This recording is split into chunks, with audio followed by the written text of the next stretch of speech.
Greetings. This is Real Talk History as a Weapon for Black Liberation, and I'm your host, Dr. Sundiata Kaita Chajua. Today's guest is Dr. Pedro Caban. Dr. Caban is professor and director of graduate programs, Latino American, Caribbean, and U.S. Latino Studies most recently. He is currently a retired professor. He holds a PhD in political science.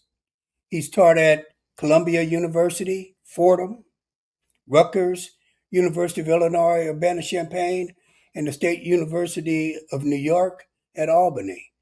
Dr. Caban is the principal author of The Latino Experience in U.S. History. He also has published widely in journal literature, including a very important 2024 article, The Changing Priorities of the U.S. Empire and the Fate of Puerto Rico, which appeared in Brown Journal of World Affairs. His most recent book-length work, is Constructing a Colonial People, the first 3 decades of colonialism in Puerto Rico, 1898 to 1932. Dr. Caban, Pedro, welcome, my brother. Thank you, Sundiata. So good to see you after so many years.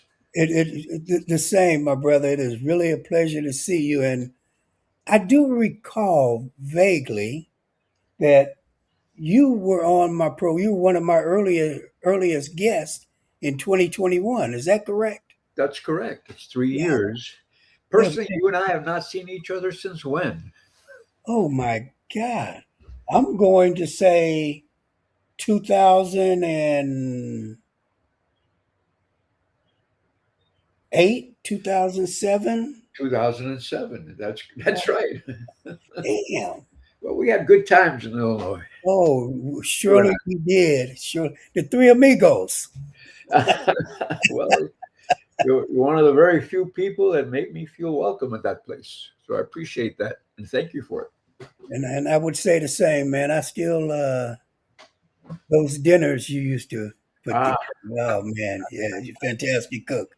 But look, my brother, Yep. I'm sure our audience wants us to do something other than catch up. Absolutely. And I'm here for that. So we shall.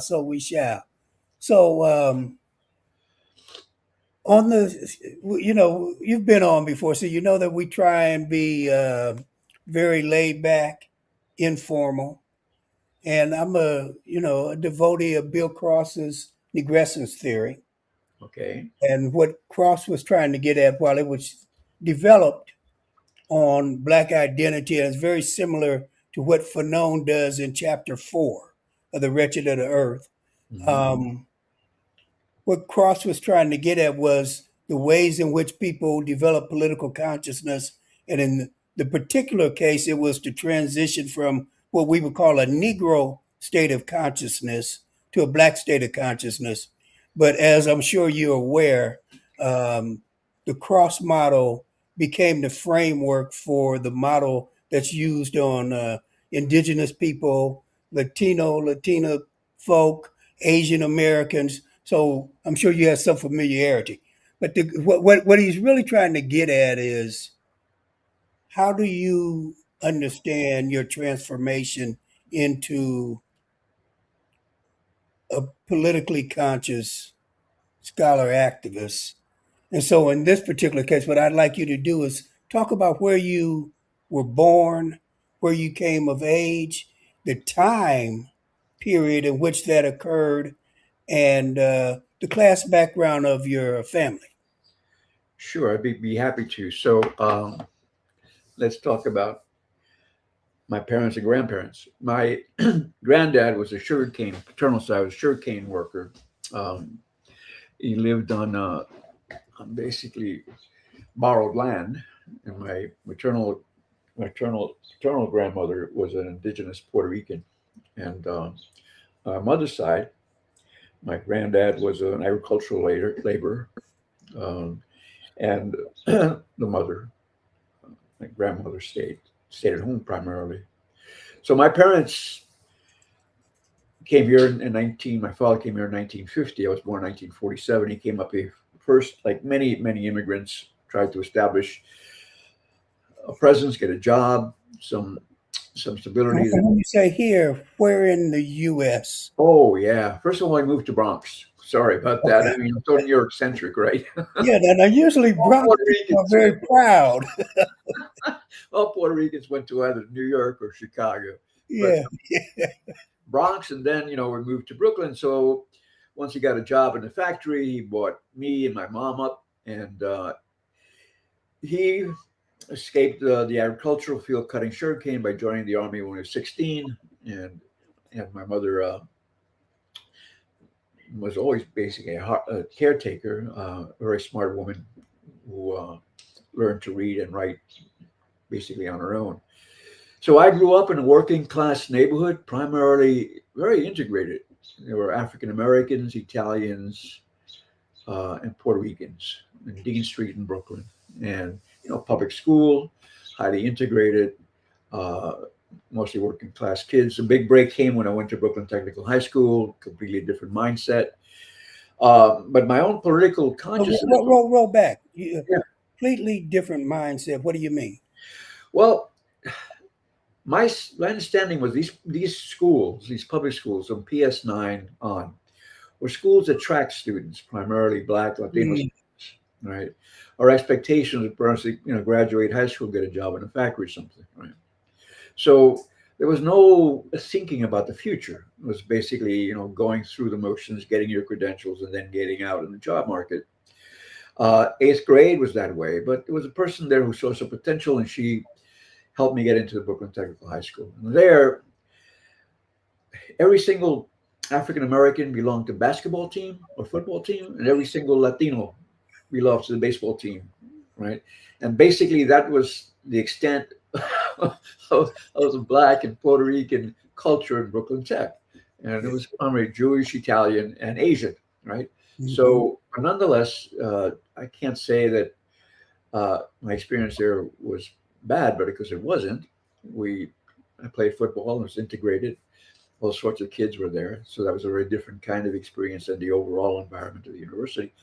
But there, they prepared you. There's a future, Mm. to college. It was expectation to go to college. It wasn't seen as something odd. So you were trained to do that, right? And city colleges where it was radicalized. City College during the Black and Puerto Rican student uprising, the takeover of the South Campus at Finley Hall, the emergence of Black studies and Puerto Rican studies back then, taking over buildings, confronting the administration, moving toward the creation of these programs. So that was a politically important moment back in 1966, 67, the anti-war protests, and Mhm. the Black Panther movement, the Young Lords movement had a very viable presence at City College campus. And both groups really expanded the vision of students as political agents who could begin to transform the reality. So it was a very empowering movement. It's also one very liberating intellectually because you began to see college as something more than simply training for a particular career. It just broadened your horizons. And you recall back then, 67 to 71, before Reagan, that was still a period when it was wage compression, where the working class still had a modicum of respects because their labor was necessary, right?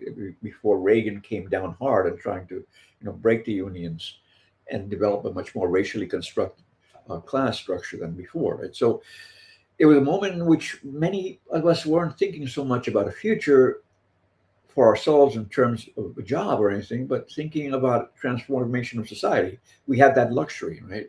We had that luxury that time, not one that many students have today. So from there, I said, Let me get some particularities from yeah, you.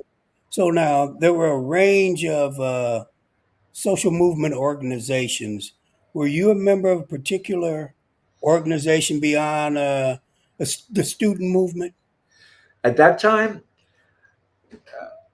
I wouldn't call it necessarily a political movement. It was a Puerto Rican think tank, the Puerto Rican Policy Institute, right? And the approach then was to confront basically the city for its racist policies toward Puerto Ricans, right? The events, though, went beyond that because of the solidarity work with other groups. But that was my primary focus at that time, right? Okay. It came directly from City College. I went to Columbia University, and I said I need to study Puerto Rico. My advisor said, "Don't do that. Your future is going to you won't have a future in academia if you decide to spend the rest of your time studying Puerto Rico. Study Argentina." I said, I have no interest in Argentina. I'm not Argentina. I couldn't care. So, so fortunately, being a political scientist, I was trained to think like a political scientist. I wrote a proposal like a political scientist and got funded by the Ford Foundation. And I went to Puerto Rico, did my work, and came back. And about a week before the defense, my advisor says to me, "Oh, by the way, Pedro," said, "what? You can go either one of two ways with your dissertation. You can proceed in the Marxist way you are, but I would prefer much more that you do pluralism."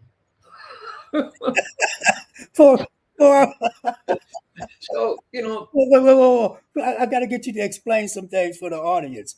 So yeah, explain the difference between the popular liberal pluralist approach and the Marxist approach.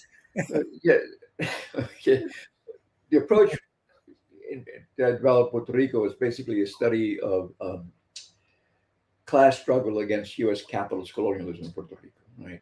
The idea that the state, the colonial state and capital worked in Puerto Rico to maximize the exploitation of Puerto Rican labor at the same time that they maximized the indoctrination of colonial peoples as inferior to others, right? So it was a critique of colonialism, but also a critique of the race structure the United States imposed in Puerto Rico to try to capitalize on the existing racial divisions in a way to fragment the population, right? So it's a combination of both Marxism, but also sensitive to the questions of race and how that was used to promote colonial capitalism in Puerto Rico, right? That's the perspective I had, and that's the one I began to develop in that particular dissertation. He, on the other hand, was interested more in questions of political party competition, the idea that you have different political ideologies, but all fit within the general umbrella of the preservation of liberal democratic institutions. So the divisions that did occur were not that significant. They were essentially, ones over policy. So And the competition was roughly equal groups. equal group. I mean, the argument believed that interest groups could be organized and they could affect policy without looking at all at the class composition or the capital wealth of the particular groups, right? It basically sanitized the political system and created an equal playing field when one did not exist, right? Right. So the idea that, well, that's what you should be looking at. Look at Puerto Rico in terms of political parties competing to get control of the colonial state, to make policy. But I said, that's a colony. It doesn't work that way. No matter what they do or what they decide, colonial power has the last word. So the idea of pluralism in Puerto Rico isn't really an appropriate framework to understand the dynamics that are unfolding there, right? Fortunately, I had another professor who really liked my work. So when my advisor said that to me, I said, we had a conversation. I went up to I think the seventh floor at Columbia University. We were in the CIA-funded building, School for International Affairs. And the dude there, really liked the guy. I talked and I told him about the situation. And I said, "So what do you want me to do?" He said, "Would you chair my committee?" I said, "Yeah, not a problem." So he was much more powerful than my advisor. Ah, My advisor, I knew that dynamic. I said, "Fine." So I got the dissertation. And then, being Puerto Rican, I was eminently qualified to lead Puerto Rican studies, right? right. Almost at birth. Almost at birth. So my first job at Fordham University was directing Puerto Rican studies, but my line was in poli sci. And it was there also that a few of us colleagues began to really work on radical political economy. There were 4 or 5 of us in a department of 15 or 20, and we were really the outcasts. But we worked together. We were able to change the curriculum, offer the courses, have particular events, and maintain a progressive presence. So it was there that I began to refine my own perspective of looking at Puerto Rican studies, not in isolation, clearly, but in reference to other groups who've undergone. And from my work and the work we done at Illinois, much of our work focused on the common legacies, right? That's right. and in humanity enforced on people of color in the United States, right? In every stage of capitalist development in Puerto Rico, you almost march lockstep with what particular group was overly exploited, right? During each phase of development of American capitalism at the present time. And that's the kind of work we did in Illinois, right? So, yeah. Absolutely. So that's a quick kind of, I hope that satisfies the question in terms of, No, no, it did. I just wanted the audience to get a sense of who you were and what you came through. And one of the things that you and I are from a generation that was radicalized in our late teens. Well, sorry. actually, Mhm. early teens for many. We're radicalized in high school, many of us. And by the time we get to college, we actually bring some organizing skills and are able to effect some changes. And we move into the academy.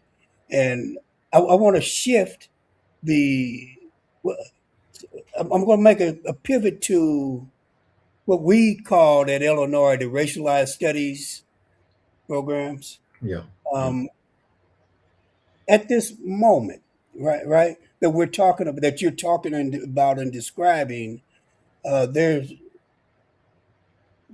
we make a change in the academy by creating these quote unquote studies programs and departments. And I guess one could say that for nearly 60 years, we have a foothold that does have tremendous impact on the humanities and to some degree social sciences.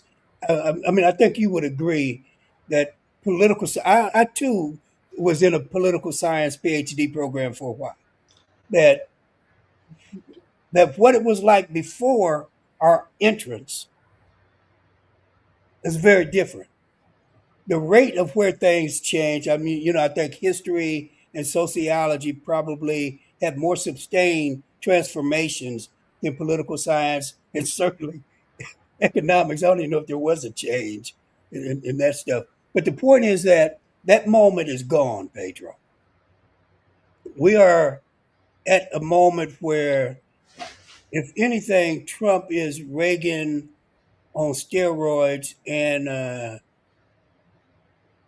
depraved and And racist to the core. racist to the core. And Reagan was a racist, but as someone told me the other day, I'd take that son bitch back. Get rid of him. So, but we're at a moment now where those incursions and those transformations that we made in the academy are coming to an end. It's being rolled back. And so I know that Black Africana Studies is under severe attack. Its most severe attack since the 1990s. I think it would be clear to say, just as a quick point of reference, right? Um, Purdue University's African Americans program has been consolidated with 15 other departments, I think. The University of Louisville's Pan African Studies Department's doctoral program has been put on pause. That's slick language. We didn't abolish it, we just paused it. Right? And the University of Texas at Austin, their PhD granting African American and African diaspora department has been terminated. What's the status of Latinx studies units around the country? It's an interesting phenomenon because the power of departments was the sovereignty the departments had to create knowledge on the basis of things that mattered to that community, right? That knowledge wasn't simply knowledge for the sake of knowledge, knowledge that was created with the use of rediscovering our histories, empowering our people, preparing them, right, to be active agents in constructing their political reality. So As the Mark said, to change the world. and change the world. Departments then constituted those liberated zones within the university. And you know as well as I, our job wasn't simply to do research, teach, right? Our job was to do research, teach, and fight for the preservation of that unit continuously, right? Absolutely. So So what's happened is clearly an assault on the departments as independent academic units that would create knowledge based upon the factors that they consider vital to their community. Those have been dismembered, right? Even at the University of Albany, we had a very vibrant Latin American, Latino, Caribbean studies department. We at one time we had 30 grad students actually working on their PhDs and MAs. Um, and we placed many of our people in academia, but our department was very progressive. A lot of people took jobs in the public sector, nonprofit sector. Uh, so what happened? Well, the administration changed. We wound up with a Puerto Rican president, a Korean American provost, and a Cuban American dean who were instrumental in dismembering our department, Mhm. refusing to make hires, refusing to replace hires, and then forcing a consolidation with African American studies. And African American studies itself have been under systematic attack. Its faculty had never been replaced. I mean, these people Right. retired. So we wound up with a department that was combined. Now, at the particular time, I wasn't opposed to that if we developed resources for the unit and if we developed a common research and teaching agenda, right? Right. Right. Right. So uh, I had proposed, and some people said, look, the things that we really could focus on as two separate units is the notion of diaspora to bring us together, at least looking at the fact that our peoples came from other societies, right? So Mhm. we can begin to at least examine that history of movement and travel across time and space, uh, but from a political perspective, right? And the other thing that we wanted to emphasize was the structure of racism that impacted both communities. So these two avenues of research, right? We could pursue. I wasn't necessarily satisfied with the idea that diasporic studies would be the center, but the reality is a lot of folks do that work.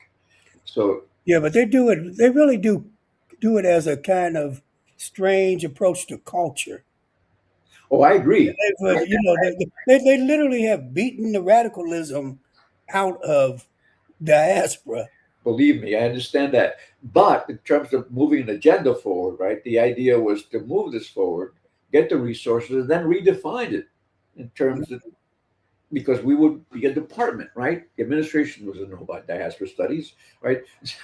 So the people there could make determinations as to what particular kinds of scholars to bring, because Right. essentially all the scholars we brought in were progressive individuals. Clearly, in the interview process, they show a different face than they do in the reality, right? Yeah. And one of the things you want to do is look at that track record of activism before they came in. But in any event, the departments are consolidated. One associate professor left. One full professor in Puerto Rican in Black Studies left. One place I resigned because of the refusal of administration to provide more resources and increasing our load, the destruction of our graduate program. You know, Africana Studies found it difficult to sustain its AMN program. It never had a PhD program. The administration never supported it, and we did. So yes, we see the consolidation. Now let me go back to that first point. For me and many of us, the departments were critically important units because of their autonomy and the fact that there were spaces within the university that you could develop research agendas and teaching projects that Right. broke with the function of white university, right? To Right. prepare people and train them to preserve the status quo. So their attack on these departments was successful. But as you kind of hinted at, it didn't mean that African studies and Puerto Rican Latino studies died. It meant that it was directed in a different path. Absolutely. People were incorporated into traditional departments, right? History, sociology, English, American studies, these departments. And those departments set the academic agenda and the research agenda. So black and brown people who went to those departments, academics, realized that their own survival depended upon undertaking research programs that were consistent with the concerns of those departments, right? That's right. So, yeah, we do Puerto Rican studies. a new book just came out called interrogating the future of Puerto Rican studies, and virtually the entire thing is cultural studies. Even the question of blackness in Puerto Rico is approached from not structural racial colonialism, but from a very bland, I don't know, argument regarding the preservation of distinctive Puerto Rican African cultural traits without looking at the larger context. And, Yeah. and so, not to demean, the music studies or sexual orientation studies, gender, race, and even race studies in Puerto Those Rico. things could be radical, but not the approach that we're getting from them. It could be radical, of Yeah. course. I mean, we know that in each of these areas, radical work is done. I mean, just to seem current, I mean, Bad Bunny's work, right, is Yeah. music. Yeah. That's not Ricky Martin's work or No. James Lowe's work, right? Right. So yeah, so it's been defanged, right, de-radicalized. The questions of oppression are minimized, right? The idea that knowledge could be used to transform is not. And Yeah. increasingly, I see much of the work going back, stepping back from the original ideas of cross-racial solidarity to one of a Mhm. certain kind of insularity, Yeah.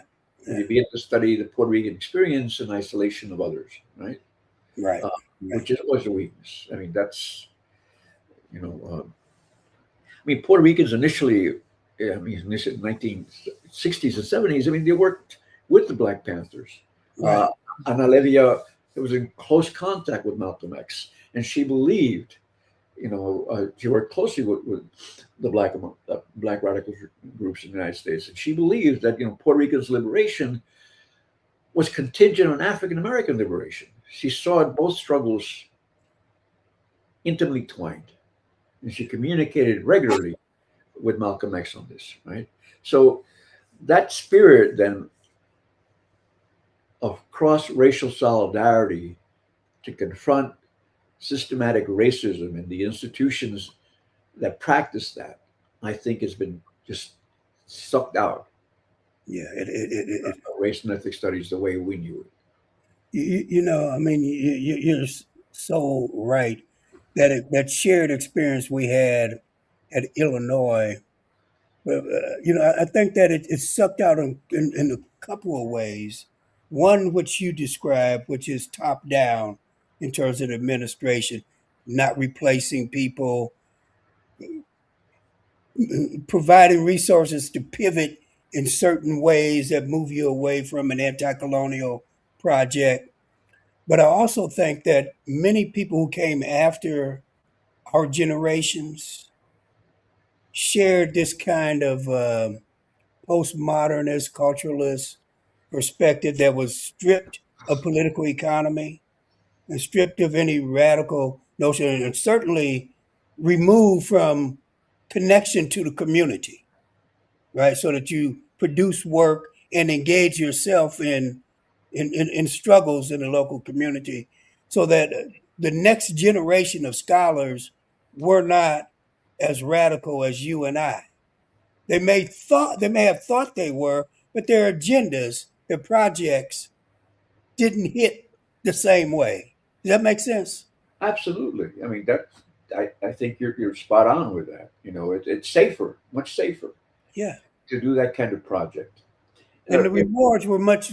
They were rewarded for they were, doing that. And so I think that there was, I guess we'd call pompadours, because I do think that our projects, our studies programs, that there was a colonialist element. I know when I came to Illinois, the advisory board for African American studies consisted of about 14 folk, and only three were in the Black Studies unit itself, right? And so it was a colonial structure. And I'm sure you encountered something similar in Latina studies. But yeah, so here's my big question is this. That's what's happened. That's what's happening. How do we fight back?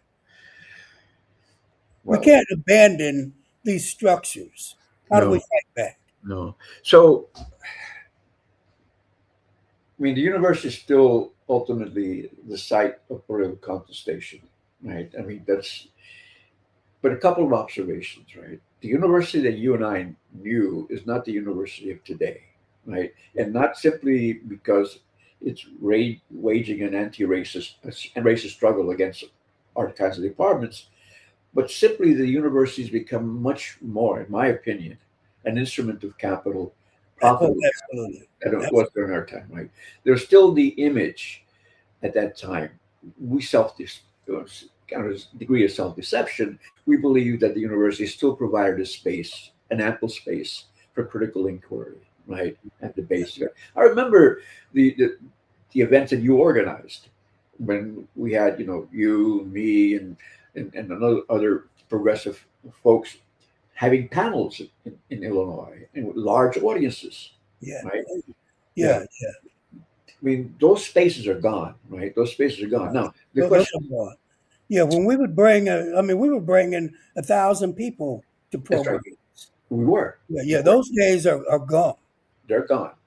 They're gone. So the university itself has changed, right? It's changed in terms of what it sees its function as in society. I mean, before I believe we had what were multiversities with different channels of knowledge production and different types of activities and different types of responsibilities to society, so-called liberal tendencies, racist still, but nonetheless provided opportunities to explore alternatives. I think that's gone, right? I think That's it's gone. And students who come to the university now have a different mindset. Mindset is a highly competitive environment in which you have to do everything you can to maximize your own possibility of financial success. I mean, it's a mindset that is different, I think, than the ones we had. And we're talking in scope, right? I mean, and I think they're a different class. yeah, That they're a different class than we were. yeah, no, I agree. So, what do we do? I mean, how are the professional associations going? Are they themselves taking the same tack with the university? In many instances, they Yeah, have. yeah, yeah. Yeah, but within those associations, there are opportunities for struggle. I mean, it happens within the Latin American Studies Association, which is very Right, progressive compared to political sciences, sociology, right? right. So we have still these organizations, right? The other is to what degree then can we communicate with each other? Clearly, in 2026, Mhm. it's much easier to communicate through the various you know, technologies that exist and to maintain a degree of knowledge sharing, solidarity, and experience, right? Right, So right. that becomes another forum, right? So my sense is the battles won't happen within the university. I mean, if we have a high degree of diversity in Albany, the Puerto Rican president, an Asian Yeah, provost, Cuban American dean, and program which, I mean, not that they need supported because of any kind of racial solidarity, but you would presume that they would have an understanding and appreciation for the important tasks that these departments have within the university. But no, right? no, It's no. that's gone. I would argue that it probably, I'd like to see a study of this, that they brought in black upper higher administrators who had the appearance of liberals, and some of them may have done progressive work in their earlier career, Yeah, but by the time they become a top level administrator, those ideas they no longer share, and it's been those people, former radicals, who helped transform and dismantle the projects that we're talking about. I would That they agree. played a disproportionate role. But I'd like to see a study, but that's my observation. Yeah, I mean that's my sense as well. The information is anecdotal, but is mine. You know, Yeah, we've had African American, Latino presidents, Asian American presidents who followed very regressive agendas within the universities. I mean, yeah, it's very clear. It's very clear.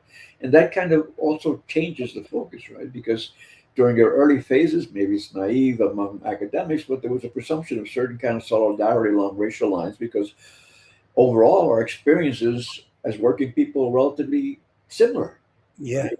yeah, absolutely. Being Yeah, an African, we all suffer some form of colonialism, and I want to pivot yeah, slightly yeah, here.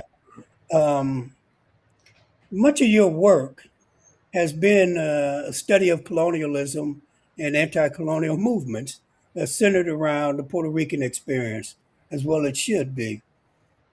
And I'm thinking that the book "Constructing a Colonial People," the first 3 decades of U.S. colonialism in Puerto Rico, 1898 to 1932. But I'm also thinking about an article that just came out in 2024. I was going to say last year, but I guess we're in 2026 now. right, Um, and I think this is a very, very important piece: the changing priorities of the U.S. empire and the fate of Puerto Rico, which was published in Brown Journal of World Affairs. And there you begin to lay out 3 periods of the U.S. imposing its colonial will on Puerto Rico. I think the first period is 1898 to 1945, are basically from the Spanish American. It's the U.S.'s acquisition of Puerto Rico through World War II. Your second period is 46 to 91, from the beginning of the Cold War to the fall of the Soviet Union. Then your third period is 1992 to the present. Now, can you talk about whether or not the form of colonialism that Puerto Ricans experienced in each of those periods, but particularly in that first period, would you say that it was more akin to what we call classical colonialism that operated in Asia, in Africa, in South America, in which there was either direct rule or indirect rule through compradors? Or was it more akin to what the French did, where they would claim that a place like Senegal was colony, an overseas province rather than a colony? Or was it similar to what I would say the African American experience and the Mexican American experience of internal colonialism?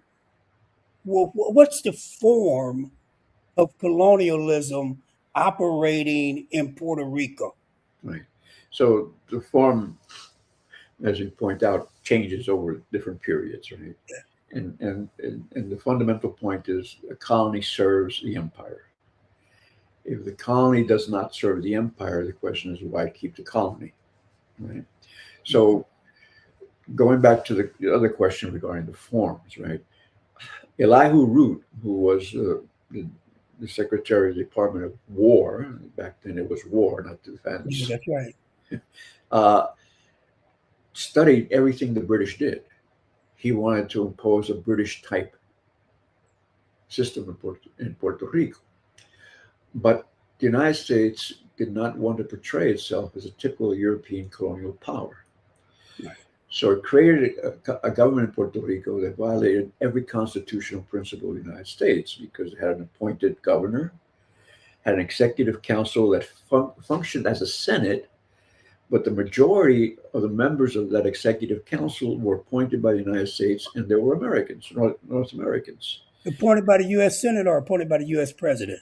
The United States appointed them with advice and consent of the Senate, of the United States Senate. Right? So this structure was created with an American appointed governor, an executive council, all appointed by the United States. The majority of the members were American, and they were in charge of the key institutions as taxation, judicial system, every agency that was necessary for control, regulation, monitoring, supervision and punitive action was in the hands of U.S. appointed officials, right, not Puerto Ricans. And then it had a local court system. It could only rule over local matters, but had no impact whatsoever over federal legislation that applied to Puerto Rico. Was the court system elective Appointed, or appointed? appointed. And then it had a council. I mean, in the so-called House of Representatives, that any action they undertook could be vetoed by the council, executive council, the governor.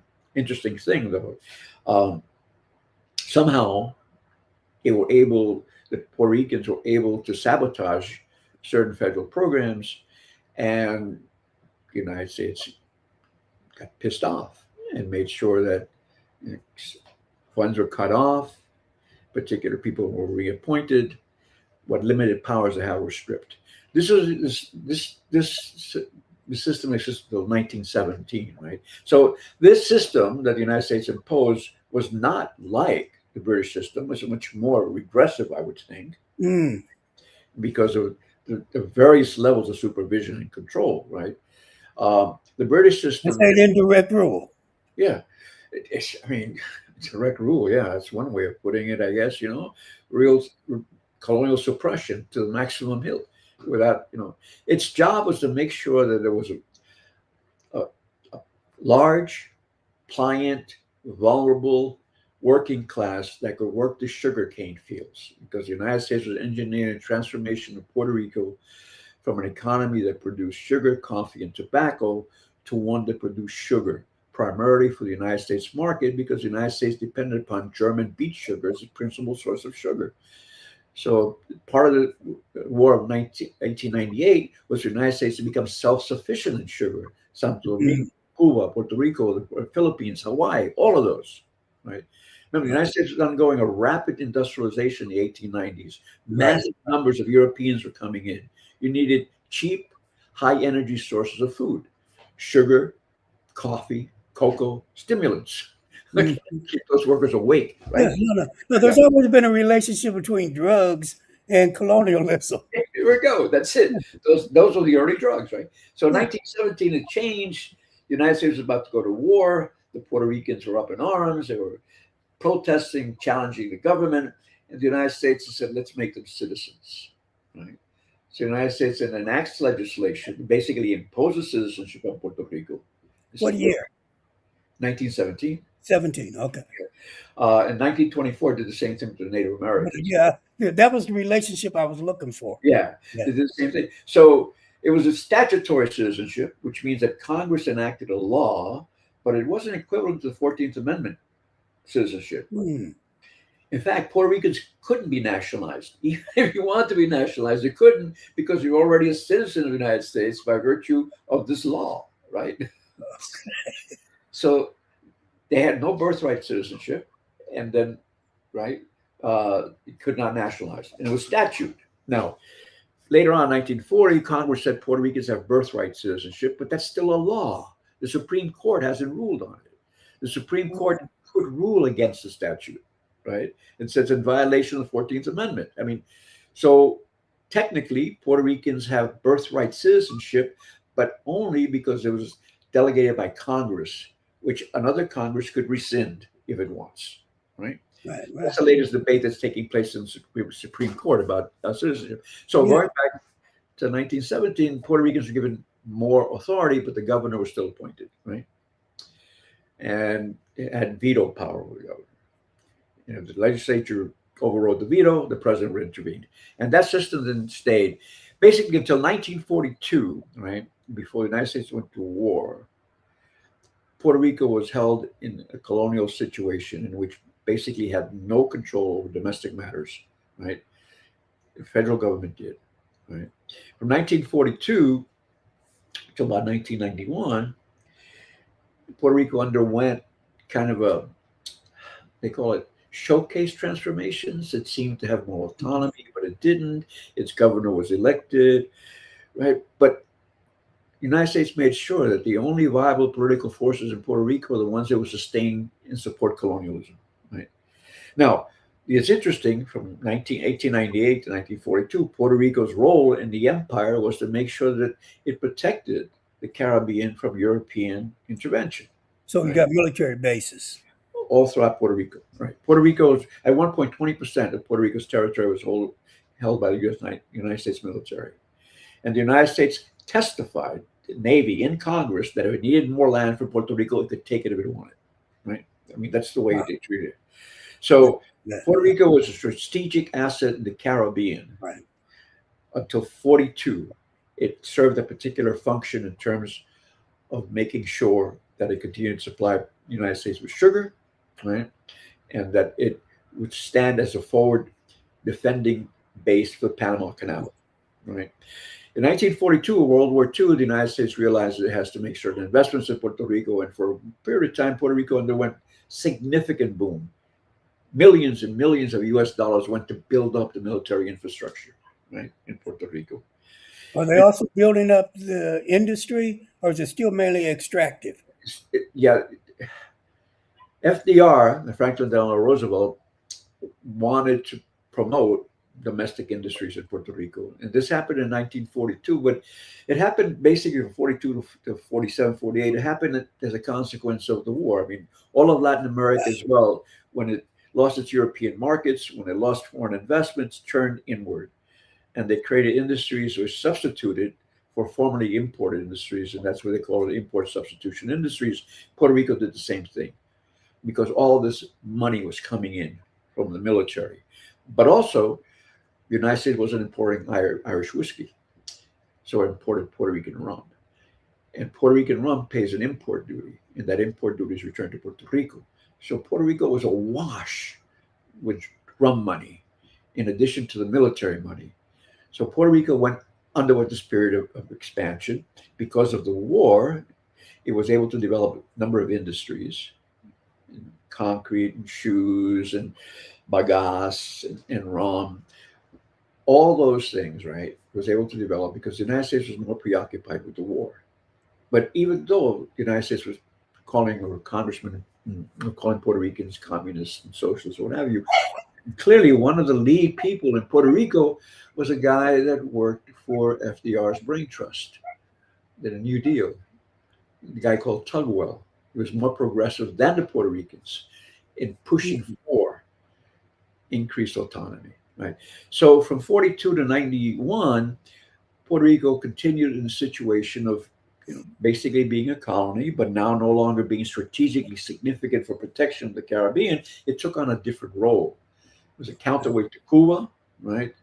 Uh, It was a counterweight to Nicaragua, right? It was a counterweight to what's happening in El Salvador, right? Puerto Rico is held up as a model of what a small country attached to the United States could achieve, right? And it was used, it literally was used by Truman and Eisenhower to confront Soviet Union expansion. I mean, the United States had something called a Point Four program under Truman, and the idea was promote U.S. investments in Africa and Latin America, and to work with the leaders in those countries for U.S. capital to penetrate. right, right. Puerto Rico was used as the model, and Puerto Rican legislators traveled in Africa and Latin America promoting the Point Four program in order to facilitate U.S. industrialization. Right? The argument was that if the United States didn't do that, the Soviet Union would move into these areas, right? Right, right, right, right. So for the U.S. mentality, industrialization and democracy were one and the same, right? Or Yeah. capitalism, democracy. So Puerto Rico played that role as a counterweight, but also as a major source of profits for pharmaceutical companies and for petrochemical companies, because the United States realized that Puerto Rico could not survive without U.S. money, so it enacted a series of laws that gave U.S. companies profits which they could not achieve anywhere else in the world. So Wow. Puerto Rico became that manufacturing base. 91, what happens? The Soviet Union collapses. United States, Puerto Rico is no longer this significantly important strategic base.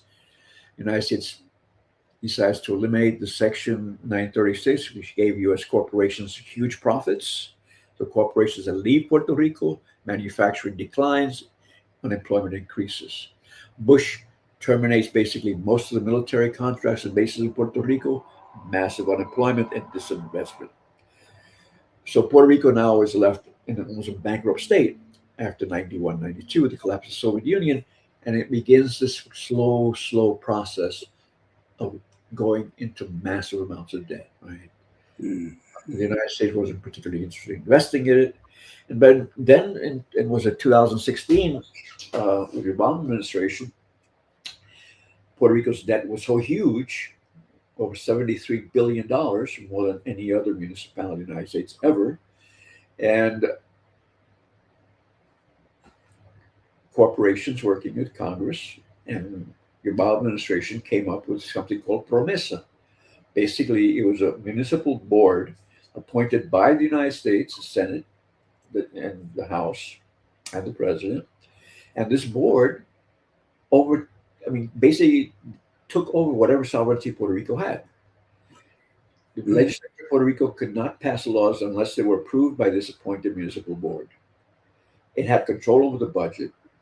It would decide what austerity programs to implement, cutting on health care, cutting on education. I mean, the number of schools that were cut, the defunding of the university. So the municipal board, ironically, becomes almost like the executive council I described earlier, Mhm. that had basic control of Puerto Rico. So the governor of Puerto Rico, the only power he has is whatever contracts come in, right? He can't really even control domestic budget unless the municipal board approves it. The irony is that the person who heads that municipal board is a Puerto Rican from New York. Of course, of course. That's why this is one of the reasons that I've always argued that the Obama administration was the fifth expression of Reaganism, neoliberalism. Yeah, that proved it. That particular Promesa board, and people have been fighting Promesa, and basically it was supposed to stay there for a certain period of time, but it's extending its rule, right? And Trump supports it, and Trump want to put even more reactionary members on board. So that's the third phase. The third phase is what do you do with Puerto Rico? Puerto Rico now is a place where billionaires, right, Mhm. acquire increasing amounts of land and creates Puerto Rico into a paradise for rich people. This displacement is taking place, unemployment is taking place, environmental destruction is uncontrolled, right? So it serves a different role. One could argue that before, Puerto Rico is being exploited, at least in terms of the extraction of value from the The labor. extraction of labor. Yeah, Well, and there was, of course, expropriation of land. right. But now what we see is extraction, this extraction, because unemployment rates in Puerto Rico are high. Where's that money coming from? It comes from the money the United States cycles to Puerto Rico, and it's used to pay the corporations and to sustain the government. And whatever is left is extracted by the municipal board, whose primary responsibility was to pay off the debtors and to extract capital from Puerto Rico to pay the debtors. So it's a completely different form of colonialism, right? It's Yeah. still regulated and controlled by the United States through the municipal board, plus the form of colonialism that exists, right? Puerto Ricans can't vote for the president, have no representation in Washington. Any laws that Congress wants to impose on Puerto Rico, it can. So it has that traditional structure of colonial rule. On top of that, it's got a financial board appointed by the United States, unaccountable, unelectable, not responsible to people of Puerto Rico, whose primary goal is to make sure you protect capitalist interests that owe money in Puerto Rico. So it purposes to extract as much wealth as it can to pay off corporations. Uh, So uh, that's the first stage. uh, so the U.S. has a number of places that it calls territories. I mean, they're colonies. They call them territories. The Virgin Islands has representation in the U.S. Congress. We could Puerto call Rico, we does could call Puerto it Rico? yeah, we could call it that. The representation, but it's no vote. These are called resident Okay, commissions. yeah. Yeah, they don't have the actual vote. They could vote in committee, but they can't vote on the floor. Okay. Okay. So So I've got a student, a friend, a young woman who is writing a dissertation, Carla Viez, Carla Sanabria Viez, and she's looking at the relationship between these white American billionaires and millionaires who are coming into Puerto Rico and buying land, but they're also buying up housing stock and they're gentrifying. And what she's trying to get at is the impact that this is having on workers. And what she's finding is that as more English only speakers buy up land and housing stock in Puerto Rico, the retail in the businesses in those communities don't hire people who speak Spanish only because they're catering to this new white English speaker class. And so speaking English is now becoming a, what would you say, a marketable skill. And so that the traditional working class Spanish speaker is being marginalized from labor. yeah. And what kind of labor are we talking about, Sundigata? Yeah, I mean, we're not talking about industrial labor. We're not talking about highly technical, proficient labor. We're basically talking about coffee houses, and the retail market, grocery stores, and Short-term those kind of construction workers, service please. industries. Service industries. Yeah, service and short-term construction to make fancy houses. And that's yeah. So a substantial amount of research has been done about that. And also, Bad Bunny had what you were saying now about speaking Spanish is English in the Spanish context is very poignant because Bad Bunny had a short video on that, and it was a fascinating video. It's a well-known Puerto Rican artist and film producer who wanted to go to a local coffee shop he used to go to, and he went there, and it was totally Americanized, right? They had Yeah, a it was an extremely well done video. A white woman who barely spoke Spanish, who would then ask the guy what he wanted. He would tell her what he wanted, and she didn't understand. But then you hear workers from the back translating for him, right? So he finally got his order after a lot of negotiating. Then he wanted to pay for cash, and she said, "No, no, we're making this a friendly, non-cash environment. You have to use your phone." And he didn't have an iPhone, right? So he's there, right? What he orders, he can't order in Spanish is only because of an intervention of another worker, right? Even though it's a Puerto Rican place. He wants to pay with cash, but he can't pay with cash because he doesn't have the newest technology. So a young Puerto Rican man gets up, he approaches him like his grandfather. He takes out his iPhone and pays for it.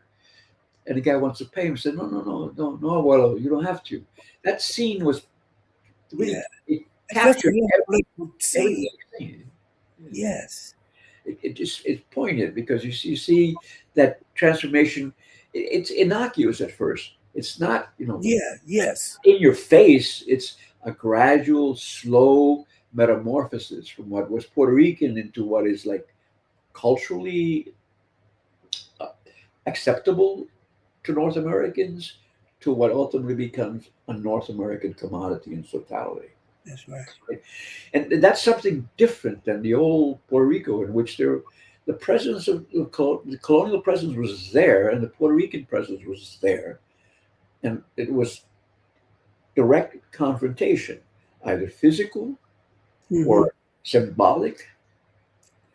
I remember once going to a coffee shop, and my uncle, a short man, spoke Spanish, and he was waiting for his coffee, and this tall, blonde American guy came in, swaggered, got his order, and my little uncle was looking at this guy with such disdain.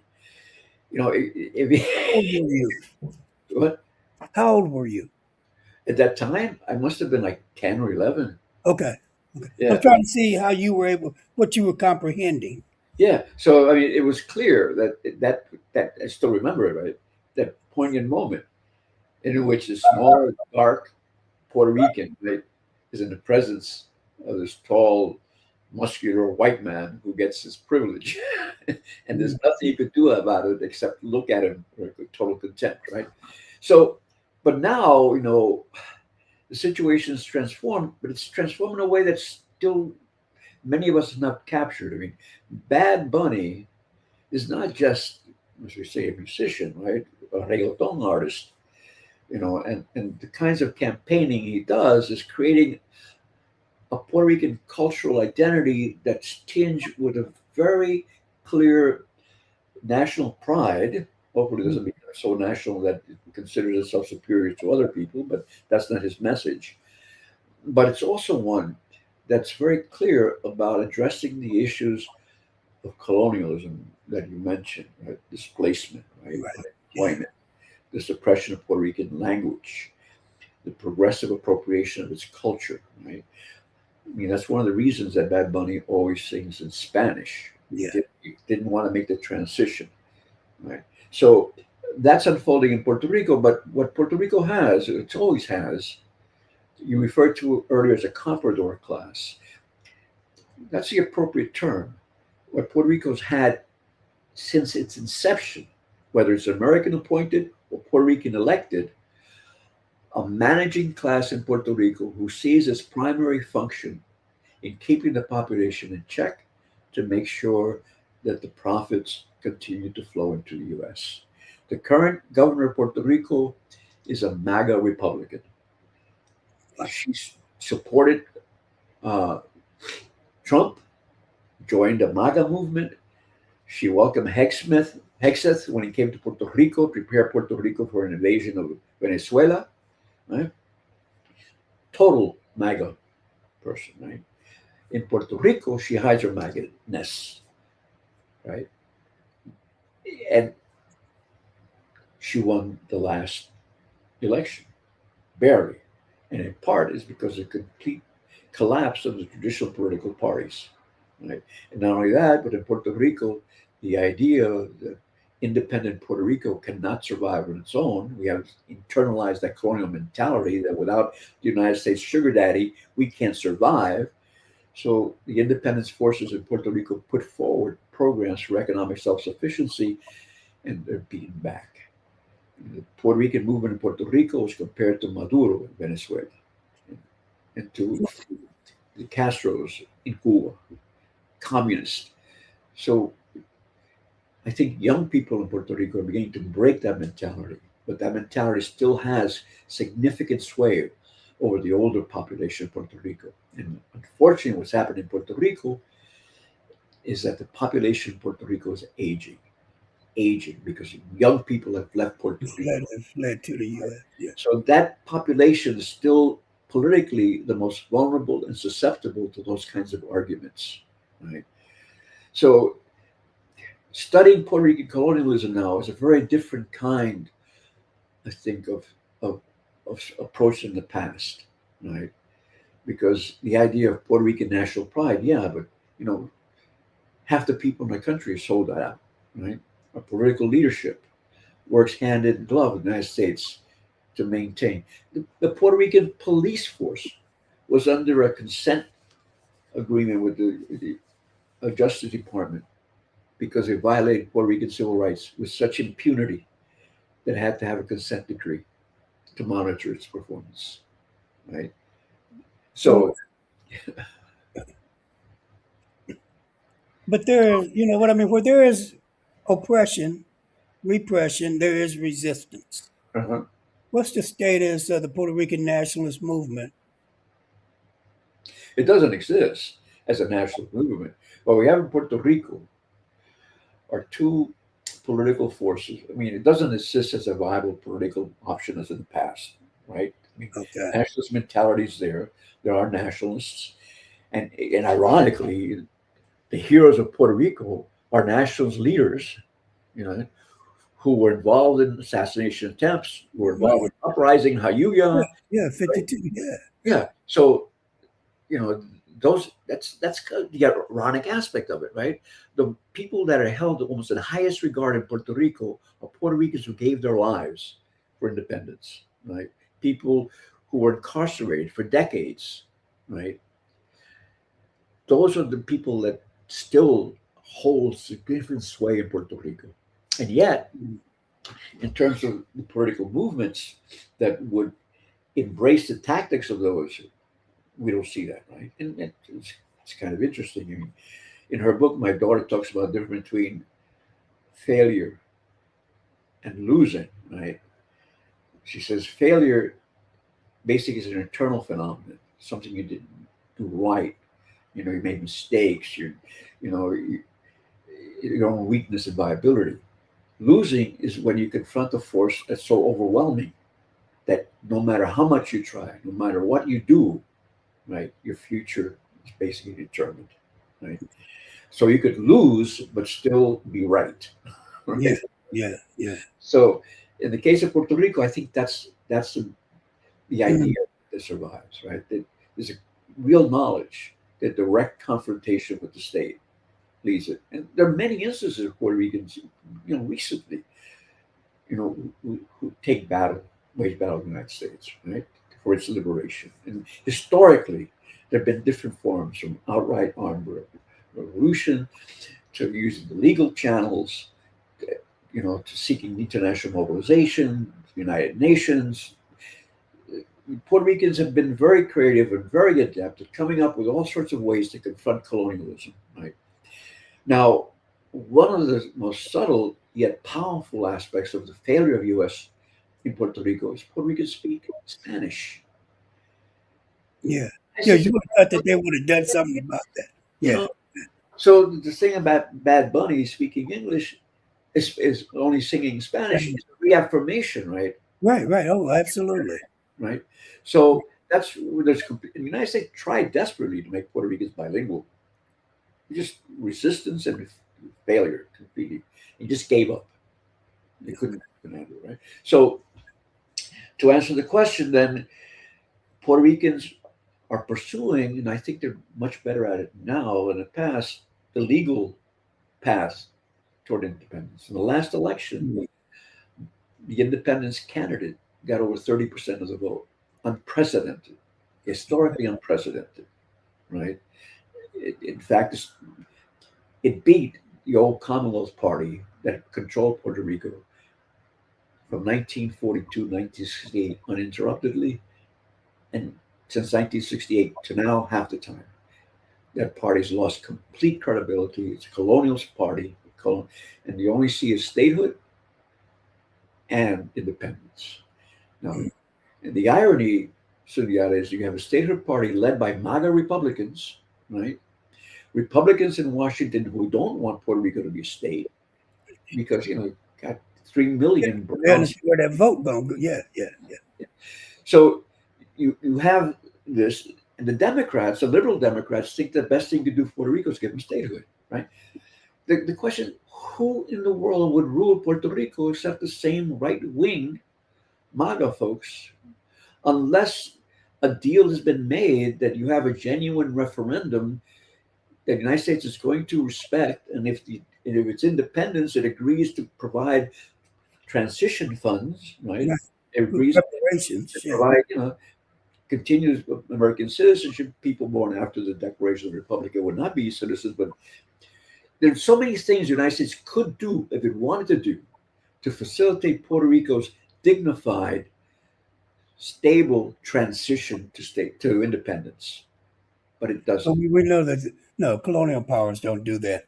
I want to raise the question of what's called race, and I'm I've got the Irish experience partly in my mind, in the sense that Irish in Ireland have tended to be radical nationalists, social democrats. The Irish in the U.S. have tended to be racist, right Yeah, wing supporters, willing to do Well, basically, they became the dogs of capital. They became the police, right? Um, when Puerto Ricans come to the mainland, and I don't know if that's an appropriate term, but when they come to the large landmass of the U.S. empire, Yeah. how do they navigate the racial national politics of those two spaces?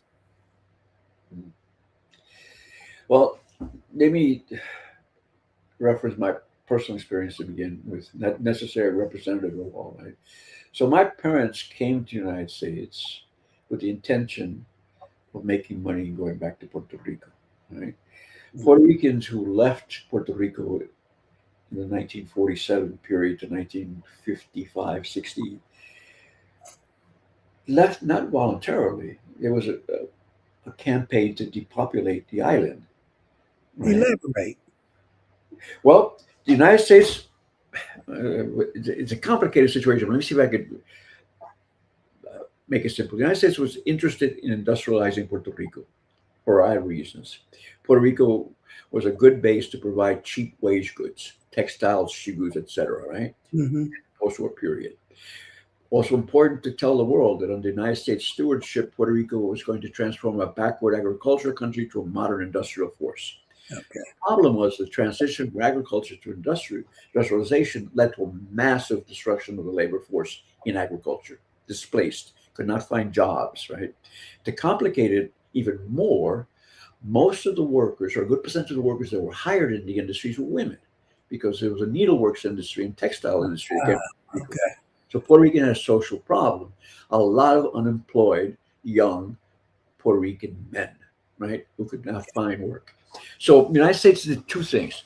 First of all, I wanted to move that population to the United States where there was a labor need, particular industrialized area, Chicago and Puerto Rico.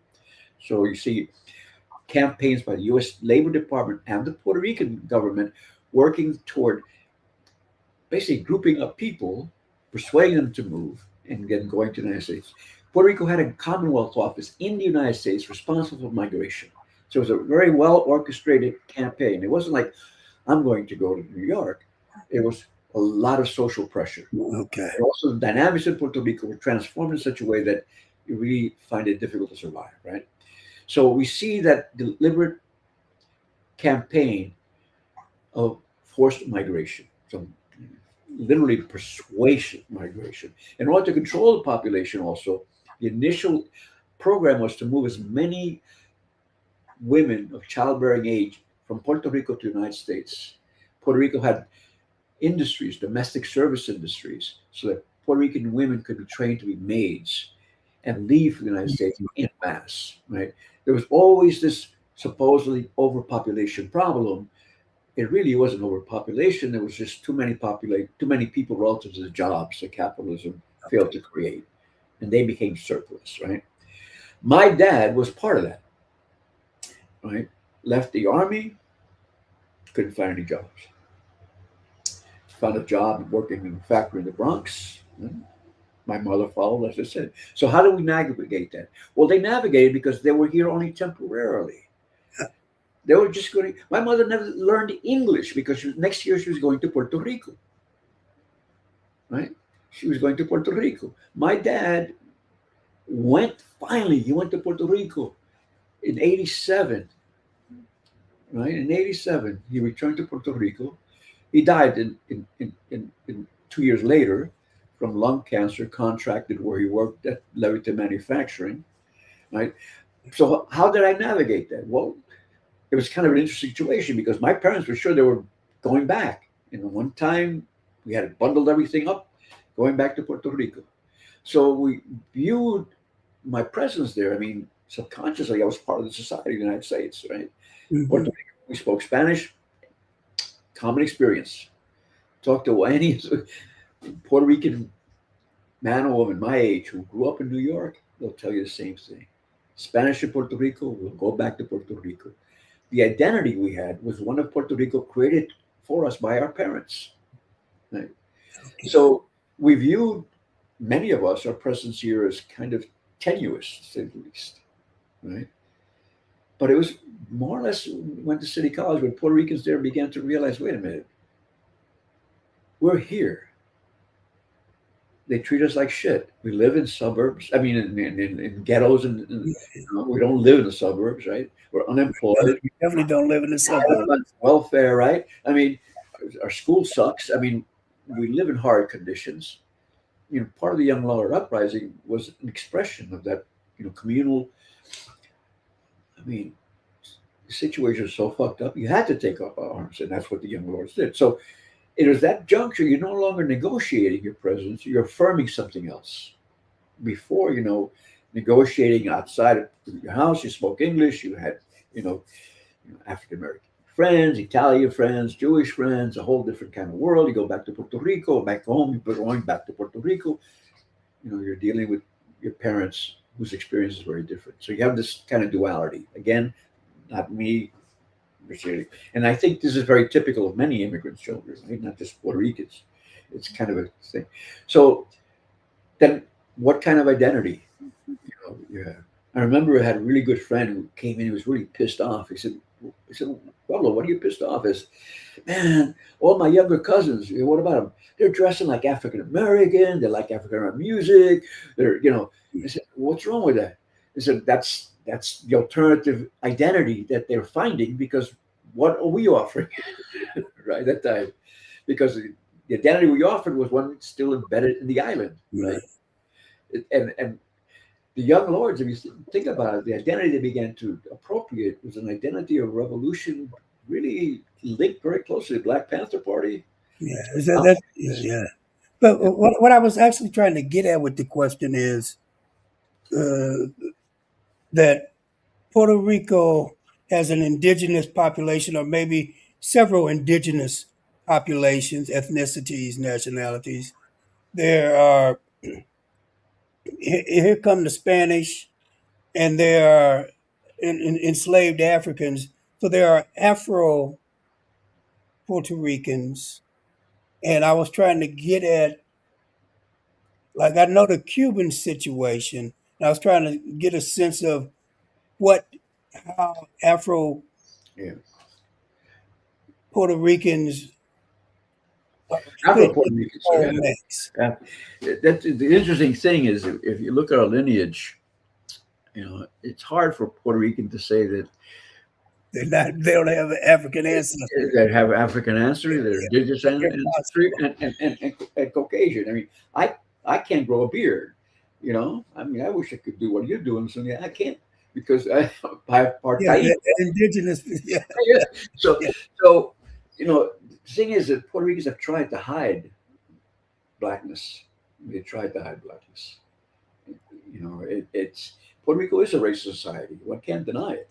You know, Puerto Ricans are just saying, well, it's a kind of a different kind of racism. It's more benign. It's not as violent. Okay, true, but in terms of life opportunities and chances, right? It's there, and there's been a new scholarship that is more like Cuba than the U.S. is what you're telling me. more like Puerto Rico than anything else. I mean, it's not the Cuban kind of racism. I mean, the Cuban kind of racism. I mean, I was in Cuba. I worked closely with a lot of Cubanos, and I asked, why don't you have any black Cubans in position of leadership? The only black Cubans you find in any position of authority is in the military and the police. Right. Absolutely confined to the military. Yeah, but in Puerto Rico, if you look at it in that sense, the same. You don't see any black Puerto Rican, leaders in Puerto Rico. We call them mulatto, right? Mixed race. Isn't that old term? Yeah, it's an old term. In Puerto Rico, they call it used to be called mulatto, and then they call it moreno. Yeah. Moreno is African and white, So we have all these designations, right? But racism is there, undeniable. The new scholarship that's coming out affirms very clearly, that life opportunities that Afro Puerto Ricans have in the island is diminished relative to white Puerto Ricans, right? If one could, and they've done the studies in terms of health, housing, what have you, the population of Puerto Rico across the board is screwed up, man. I mean, 43, 45% of the population lives in poverty. And Yeah. you can't say the majority of them are black, you know, because of interracial stuff in Puerto Rico. Where do you draw the line in Puerto Rico in terms of who is black and who is white? Right. I mean, objectively, you can't. So you create these categories, right? Someone's more blacker than someone else that connotes something.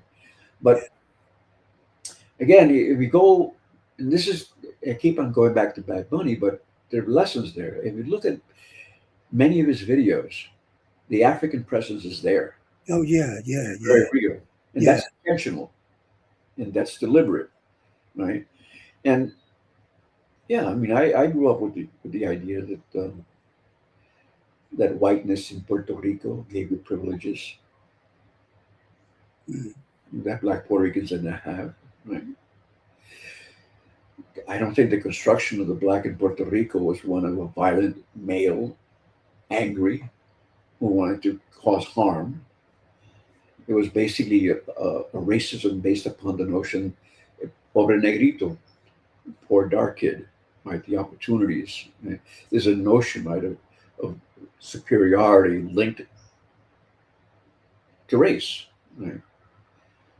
But the construction of the blackness in Puerto Rico does not have that, in my understanding, the notion of violence, right? That notion that Puerto Ricans are just black Puerto Ricans are one step above savagery. There's not that. There's another kind of, you know, it's not even, how do I put it? It's it's kind of a statement that there are indeed differences, and for whatever reasons, African American, African Puerto Ricans in Puerto Rico, right, are not the same status as white Puerto Ricans. And you find this particularly with white Puerto Ricans who insist they're Spanish. The governor of Puerto Rico, Hernandez Colon, now passed away a number of years ago, was officially saying there are only two races in Puerto Rico, really two races, white and indigenous. He wanted to eradicate the black presence in the construction of Puerto Rican racial identity, right? And that's an official position back then. Yeah, so it's there, so the right? Yeah, yeah. Yeah. In the Pedro, United before States, I go mean, the ahead. United States is different because a black Puerto Rican and a white Puerto Rican in the United States growing up saw themselves in the same objective position.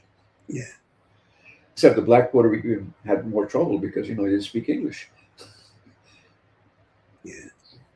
I want to go to a big question, and it's partly about the new MAGA imperialism and its relationship to the area that you've done a lot of study on, the late 19th century and the U.S., the American century. But I want to put it in this framework. Do you think the strategy of China and BRICS, that it's a long range strategy?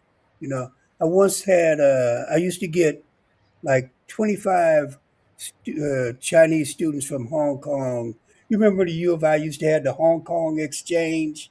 And I'd get 25 of those students put in my survey African American history class. And one of them came to my office hours every day for the whole semester, right? And he'd engage me. So after a certain point, he was a military officer. I asked him, um, why China wasn't being more confrontational with the U.S. And he told me that they had a 100-year plan to defeat American capitalism. Well, that's accelerated by Trump. It's the strategy that China and BRICS using too long range to prevent the U.S. and Israel from creating regime change in Iran, to fail to re-liberate Venezuela, and to prevent the revanchist takeover of Cuba.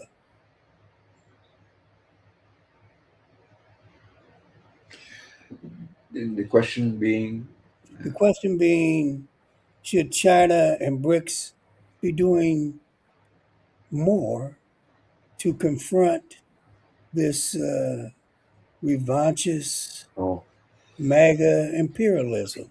that's I haven't given. It's trying to defeat them economically. Uh, Uh, the I, world's going to suffer. yeah, I We ain't haven't given got time much. for a 100-year plan. Yeah, I haven't given much thought to that. But you said something intriguing. The Chinese have strategy. The United States doesn't have one, right? The United States doesn't.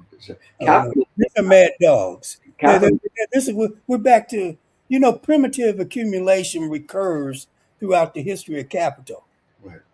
No, right. What I'm saying is that we talk about China, we talk about the United States, we Yeah, talk about states, right? I mean, uh, in the United States, we're looking at really the role of a certain faction of capital that yeah, dominates accumulation within the United States, right?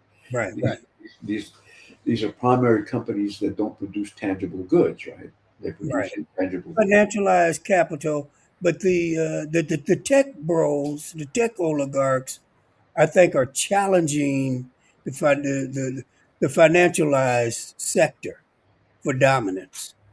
And I think Trump is more tied to these tech oligarchs, where Reagan, Clinton, they were more tied to the financialized sector, Wall Yeah, I Street. mean, the divisions within factions of capital has been historic, right? I mean, Yeah, we see it, with petroleum versus coal at one particular time. So, in the evolution of capitalism, clearly certain factions are ascendant, right? right. And they'll fight those that are descending tooth and nail, right? I mean, that's Absolutely. understood. That's understood. Now, I don't know much about China, except I think it seems to have a rather coherent national, international economic policy, Yeah, right? oh, absolutely. I Yes. mean, look, they said they got a 100-year plan. So, in other words, capital in China, powerful as it is, doesn't have the same kind of autonomy, I would think, that capital No, in the U.S. does, right? no, it So, does not. yeah. So that means that in the United States, I mean, legally, at least capital can run the government. I mean, the Supreme Court decisions, right, Yeah, that basically said, capital has the authority to run the government, and Supreme Court said the president's immune from any kind of laws that he breaks in his presidency. So what I see we have in the United States is basically kind of a grifter nation at its lead, right? Individuals, the state and capital, working to maximize profit in the short term without any necessary national strategy. right, But the individual billionaires definitely have a strategy, right, and they use it without thinking, giving shit about the United States as a state, right? right, right. Impoverishing its people, right? Destroying the environment, creating, this dystopian vision of our country. They couldn't care less. Absolutely. And state under Trump is perfectly on board with that program, right? So, what does that mean in the long term? Yeah, that 100 years might come a lot sooner. I mean, he talked to you not too many years ago, right? This Yeah, student. I think Trump is really yeah, assisting the it's Chinese been at least 15 years. 15 years. So So I now think, we're down to 85. yeah. So Trump, I think, has accelerated that by at least 50 years. I mean, Yeah, yeah, wise. yeah. So, uh, is there U.S. imperialism in the classic way? Well, the United States has military bases throughout the world. We know it could And destroy. 80 bases. Yeah, Excuse me. No, no, no, no, no. 800 bases in 180 countries. right. So it's got a military presence throughout the world. Yeah, Not that now we know from Iran that military power itself isn't going to get you what you want. that's That's true, right? Uh, United States. I mean, the interesting thing about Trump is Trump's return to a certain kind of crass imperialism right. that wasn't even really American. No Well, American president acted that way. right, because America always wrapped their power in a big lie that made them appear to be liberal. They were always the good guys, and they wanted to be seen as the good guys. Trump said, "No, we're the bad guys." Oh, I agree. I agree. Except though that I would think the imperialism pre-Trump was an imperialism designed to maximize state power and American capital over Yeah, others. Right? It was a project of. I mean, that's what the American century was supposed, right? It right. was indeed a project to make sure that America stayed great back Yeah, yeah, yeah, then. So no other president, even I mean, he's like Teddy Roosevelt. Teddy Roosevelt sure was an imperialist. yeah. Sure, he did what he had to do to promote U.S. presence in the world and to maximize wealth for the United States. I can't see Trump acting in that sense because No, these other presidents had a consciousness of what the United States was and his imperial power. right. I don't think Trump even knows what that means, except maximizing individual wealth and power among himself and others. What's the term that they're using? Is new political scientists? Capitalism. No, it's a term that that says that the new state sovereign seeks to maximize individual wealth and power for themselves and the particular clique of capital. Right? Yeah, It's a very different structure yeah. that which neither the capital or state are acting in what may be society's interest, but are using power to maximize individual wealth and power. No, Right? um, no. I mean, the difference between even a Rockefeller, right? And they killed a lot of people, ripped off a lot of stuff. But a Rockefeller is still a different person and a different class of capitalists than the Elon Musk and the Peter Thiels. You know, I agree. I mean, trying to think about it economically. I mean, these other capitalists knew that they had things to sell, and they knew that needed people with money to buy those things. The new capitalists, I don't even think they need people in terms of They don't believe they do. they don't believe they do. I mean, Yeah, everything they're planning is robotics, right? yeah. AI do this. Humanism. I mean, it was it Henry Ford who said, if I automate all my production, there won't be any workers, so who will buy my cars? Yeah, that's precisely what Henry Ford said. So Yeah, here we are, in a situation where these capitalists don't give a shit about that. no. And why? I mean, what do they know that we don't know that they don't need humanity in order to continue to profit? Is that I'm not going to call it knowledge. I'm going to say, what do they believe and desire? But surely, I do think that they're Malthusians. I think that they believe that they need to, like Thanos yeah? in Marvel, they need to reduce the world's population. I think that that is clearly a goal, right? Why else would you turn Robert F. Kennedy loose? Why else would you end aid if you didn't want to see diseases run rampant across the world and wipe out large sectors, right? So I do think that that's part of their goal, but I think that that there's something else there too, right?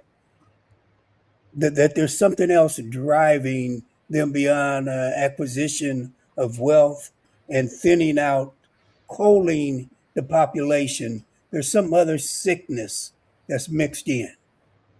That's an acute observation. I mean, I actually didn't think about the United States carrying a eugenics project at the global level, which is, I think, what you're saying, right? Yeah, that's what I'm saying. Yeah. So, and how that is linked to their own strategies to maximize wealth and power, right? But to implement eugenics program on a global scale, the way you're saying, there has to be something beyond simply the extermination of humanity for the sake of Right. it. There's something to be gained, right? And the only thing I could imagine is that large scale, hungry, angry populations pose a threat. In the United States. Yeah, that and diminishing the resources. that rather than solve the problem of the environment, they figure that you shrink the population, and what's left will go further. It's sick, whatever it is. Yeah. Well, yeah. I mean, I mean, Musk is not an aberration, right? No, He's not and an. I do think that he is the tip of the spear in Yeah, that kind of perversity. yeah. He's arrogant enough to say he is, huh? Yeah, That's true. So the new imperialism, huh? Is that what we're talking about? yeah, that's what we're talking about. The new imperialism, represented by MAGA.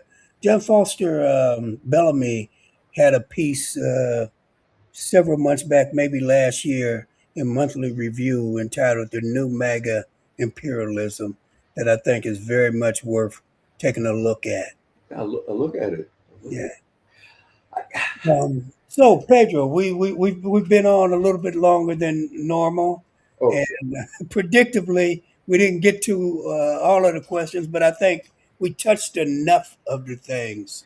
There's well, this is really carry on from a previous experience in Illinois where we would have long, long, long conversations. we did, and we definitely need to do. We need to reconnect for sure. Definitely, Um, definitely. I mean, I welcome the invitation immensely. So I appreciate that opportunity to see you and talk to you again. yeah. So anyway, I'm gonna keep this going, but I kind of need to bring this to an end. So I want to ask one question that I see in the chat, and then I want you to provide any summation or and speak to any announcements that you might have. So the question is, do you see, and I think we're talking about the tech bros or MAGA's proponents of a philosophy that has evolved since the emergence of Nazism. Do you see them as a, I guess he's saying, do you see them as the evolutionary step of the Nazis in Oh, terms of philosophy? definitely factions within the MAGA movement are clearly fascists and endorse and embrace Hitler's plans. I mean, no doubt about it. I mean, and we see that being played out, right? In terms of supposedly campaign DIE, it's not DIE. It's basically making sure you remove a black presence from any visible spot and from any potential source of power and authority. I mean, there's an article that came out that 85% of black officials in the federal agencies have been fired. Yeah, Some, I mean, that's not DIE. That is intentional pogrom against qualified. any black person in a position of power. Yeah. So that's part of that plan, right? Yeah, The way ICE has handled right the immigrant deportation and the concentration camps that are built, that's another clear indication, right? When you absolutely. have like Hexworth invoking and Trump genocide on a global level, right? That's another indication of fascism. Well, yeah, you're. I think the person who wrote that question is very astute because yeah, no one's saying that Trump is Hitler, but if you begin to look at those programs that Voight and Miller are forcing through, we see every clear intention of trying to create a white nation Yeah. using brown and black people to do a lot of the dirty work, right? Hmm. They'll eliminate as soon as they achieve their goal of depopulation in the United States, which again is a typical fascist pattern we've seen before. Yeah, so there's a Of clear. women, the question of women, that they would convert all women, but particularly white women, to handmaidens' tale. That's frightening, right? Yeah, Frightening. That is true. Yeah, the big parallels drawn. Parallels drawn. Yeah, so definitely. Now, that's why the battle against Trump is not simply a battle against Trump, right? It's a right. battle against legions within the MAGA movement that want to enforce a fascist state. I mean, I don't know if this, we take solace in the defeat of Oban in Hungary, but it's a possibility. Yeah, It could happen here. That Trump and his people will remove. The question is whether they'll be held accountable for their actions after they've been removed. I think that what you just said is the big question. I do think that they've overstepped, and their base. At one point, we were just seeing splintering. I think this shit is cracking now. Yeah, it is. It's cracking. That's because Trump is cracking, right? I think Trump's cracked. It's Trump's. Fucking crazy. I take that back. Yeah, he's cracked. He's Yeah, crazy. yeah, yeah. He's What was it? He's crazy as a fact, as a fox, or just batshit crazy, right? no. I think he's batshit crazy. Have you heard the story that he came out with the thing of him as Jesus, Yes. and he said that he's a doctor. The story going around is that he was told to say that the photo, the image was doctored, It wasn't him. and he got it wrong and said he was a doctor.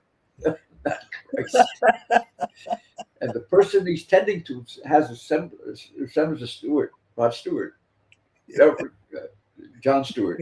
Yeah, John Stewart. Yeah, Yeah. that's true. Yeah, that's true. Yeah, so that's the future we're looking at, unless there is mobilization against it. That's why the Minnesota protest was so important, right? Very important. I'd say Chicago as well, because Well, Chicago defeated them as well. it's kind of interesting. The media didn't have too many people of color there in those protests, right? No, Had, not in Minnesota. But yeah, it's interesting, the mayor of Chicago, as I was talking with a good friend Dave Crockett, uh, Johnson looked like he was doing poorly a year and a half ago. yeah, yeah. He stood up.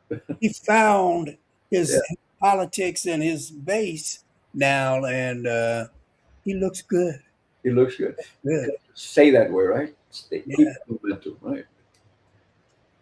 So there is one other instruction to us from a brother, and he says that Dr. Sundiata and Dr. Pedro, please look into the philosophy of Muss's grandfather as well as Till's current philosophical bent.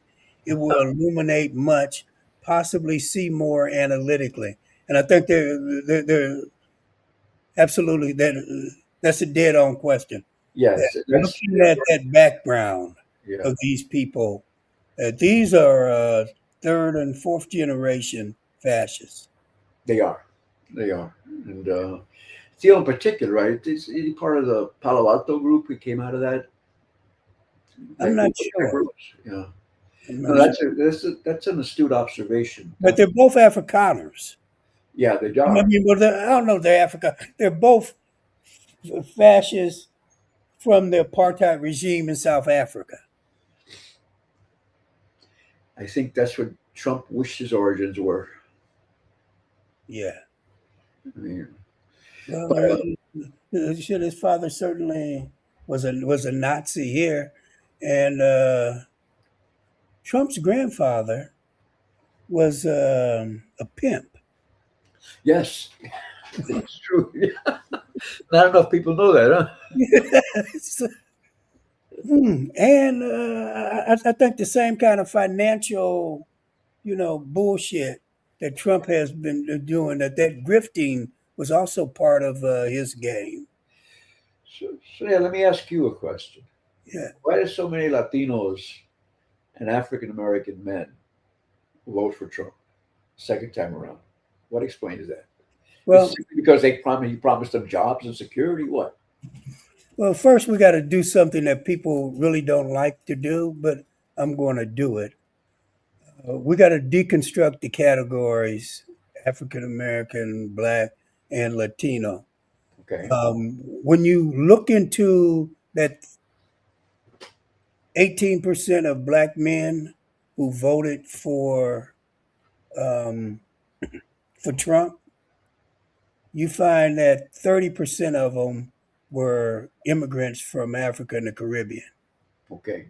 I'm betting that if you do the same thing with the various Latine nationalities in the US, you'll find that the Cubans are the only ones who, in a majority, voted for Trump.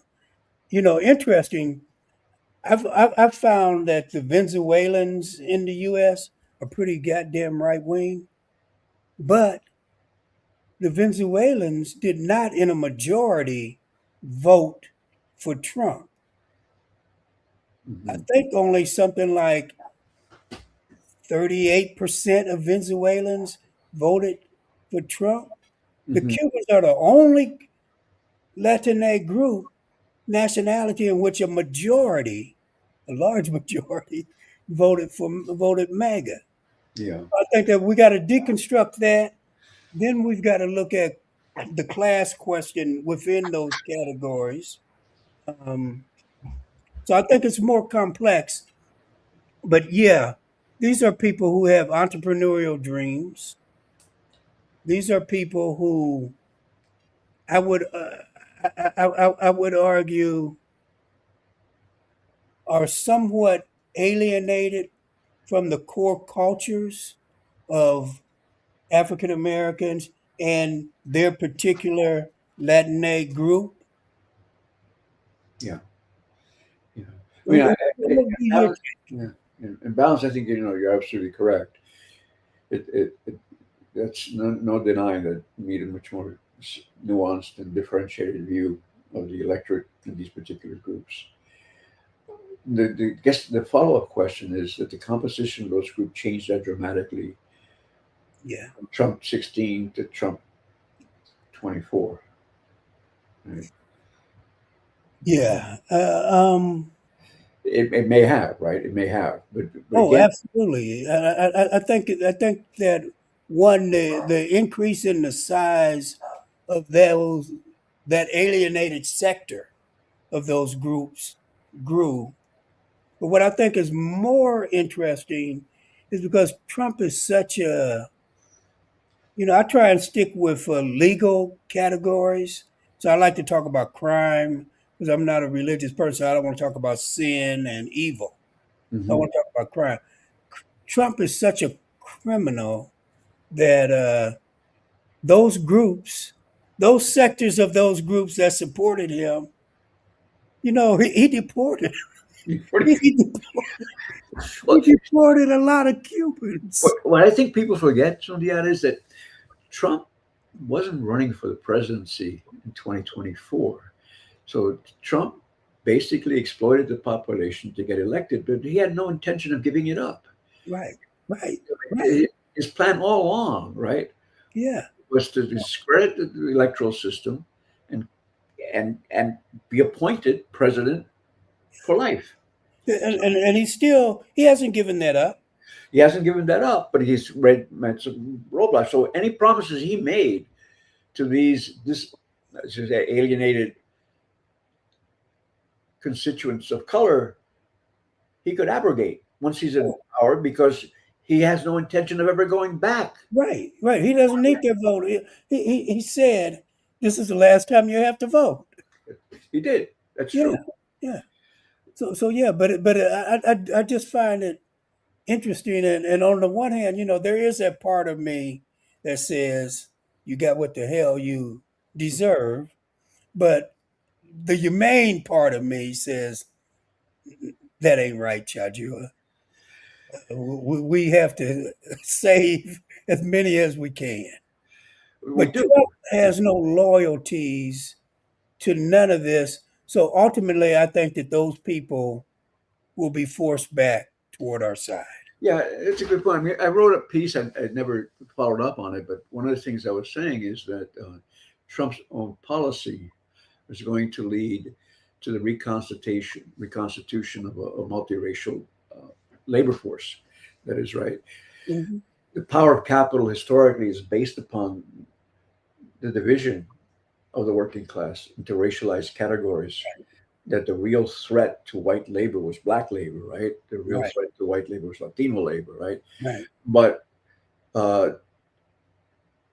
what's happened clearly is these policies are impacting white folks at levels that are historically unprecedented, right? Yes. So it becomes increasingly difficult to say, look, your misery the fact that you don't have a job, the fact that you have no medical care, the fact there's no fucking education. It's all a problem with blacks and Latinos. That's not going to wash anymore. Yeah, it's becoming pretty thin. It's becoming pretty thin. But the problem is, even as it is thinning, you and I both know that under the water portion of the iceberg, Yes. U.S. history, that racist portion has been so broad and so deep for so long that even as it is thinning and cracking, it's still so vast. One can't deny that, right? I mean, the Civil War didn't resolve that, did it? No, And it once, absolutely did not. And so, I think that the strategy really does have to be that the oppressed, darker peoples, we have to try to find ways to unify and get on the same page. yeah, And whatever white radicals we can bring along, good. But even when we talk about John Brown, I love John Brown, but I don't want John Brown as my general. I want him as a soldier because he had a fucked up strategy and he got them all killed. he did. You know what I mean? He should have listened to Harriet Tubman and Frederick Douglass. Don't go there now. You see, what you just said now is precisely what frightens, right? White power. The Yeah. fact that salvation ultimately will rely on the racialized people in this country mobilizing, right? You don't need 50% of the population to change things, right? So Yeah. that notion, right? But we go back to another question, which is continuous pressures to divide and suppress our people, to Yeah. create factions. I mean, white capital has been very successful across time. Maybe this is a particular moment where that strategy is going to fail because uncontrolled acquisition of wealth and power means that suffering is going to be across the board, and race is no longer going to protect one group minimally or marginally from another. But not even just across the board. For white people, because of where they were, right, their fall is steeper or appears to be steeper in their own minds. Yeah. And So, it's true. they will be with the white working class will be with us in the end. I just don't know how soon that will be because they got a lot of shit to work through. Well, the next question is whether capital can rely on the white working class to sustain it as it has all along. Right? Can the state mobilize white voters to support a fascist campaign, which is what Trump aspires to do? If this is what Trump has done, right? I literally knew when I went to vote in 2024, when I went to my regular polling place, and there were only, I was the fifth black person. Well, I was one of five black people, and the other people looked like the lower sector of the white working class. And the poll judge was periodically walking to groups of people, the poll judges, I should say, were periodically walking to groups of five and saying something to them. I had my headphones in, I'm listening to my music, but I'm observing. And then the three black people ahead of me, she took them back, gave them a ballot, they voted.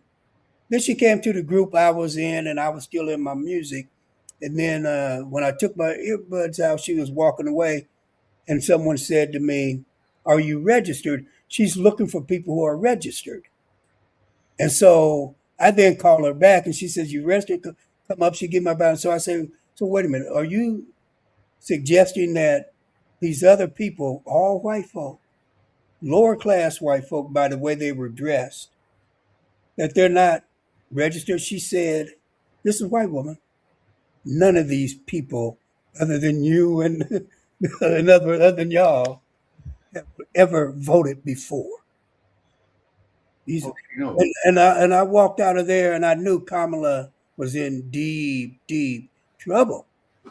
Yeah, But I yeah, don't think that he can mobilize them this time. right, right. They were certain that they could. He wouldn't need the SAVE Act. He Agreed. wouldn't need ICE. Yeah, that's true. So clearly, they no longer had the confidence that they can call the white working class out like dogs, which they've been able to do historically. Yeah, right. No, I agree.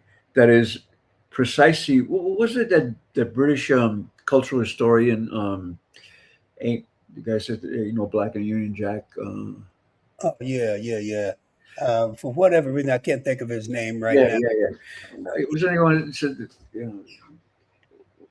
whiteness doesn't mean what it used to mean.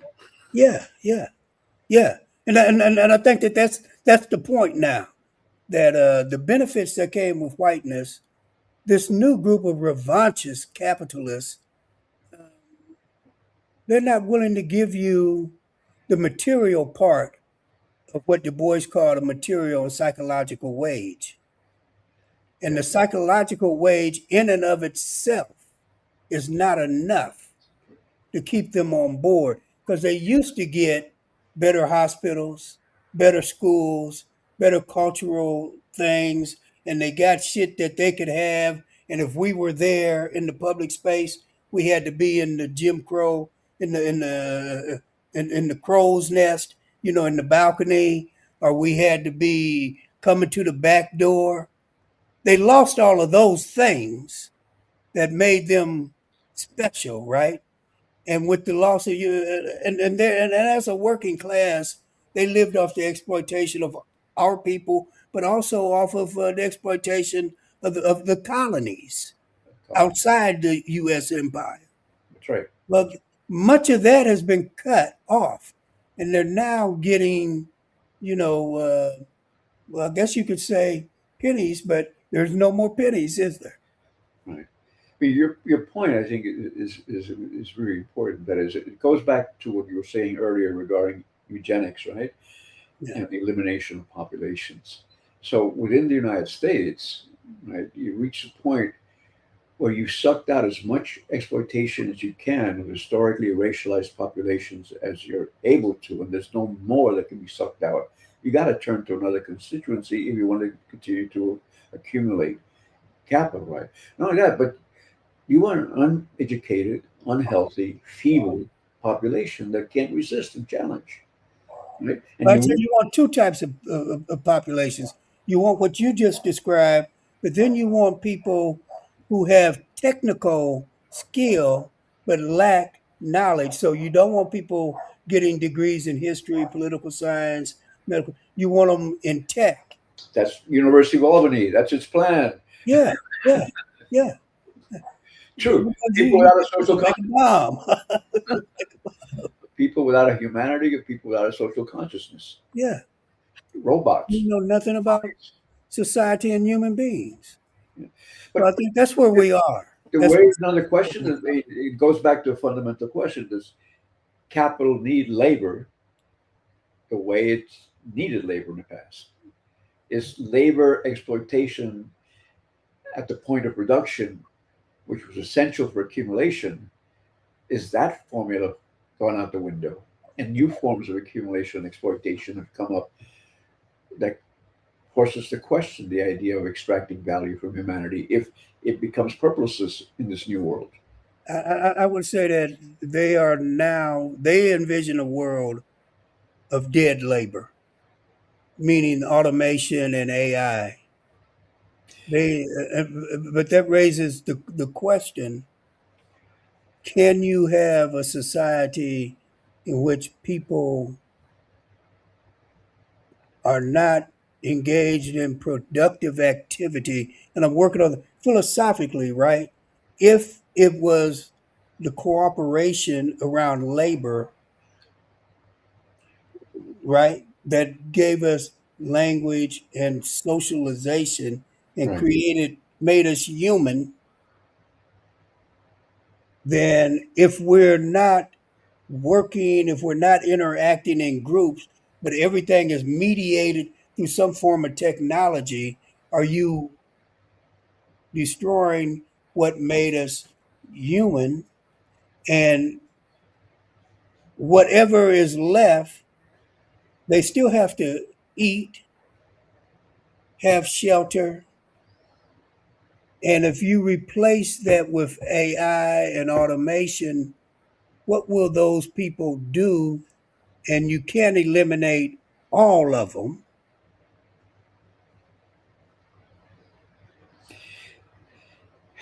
Do you think that the Magites in the administration even give a shit when they cut education, they cut housing, they cut food stamps, SNAP?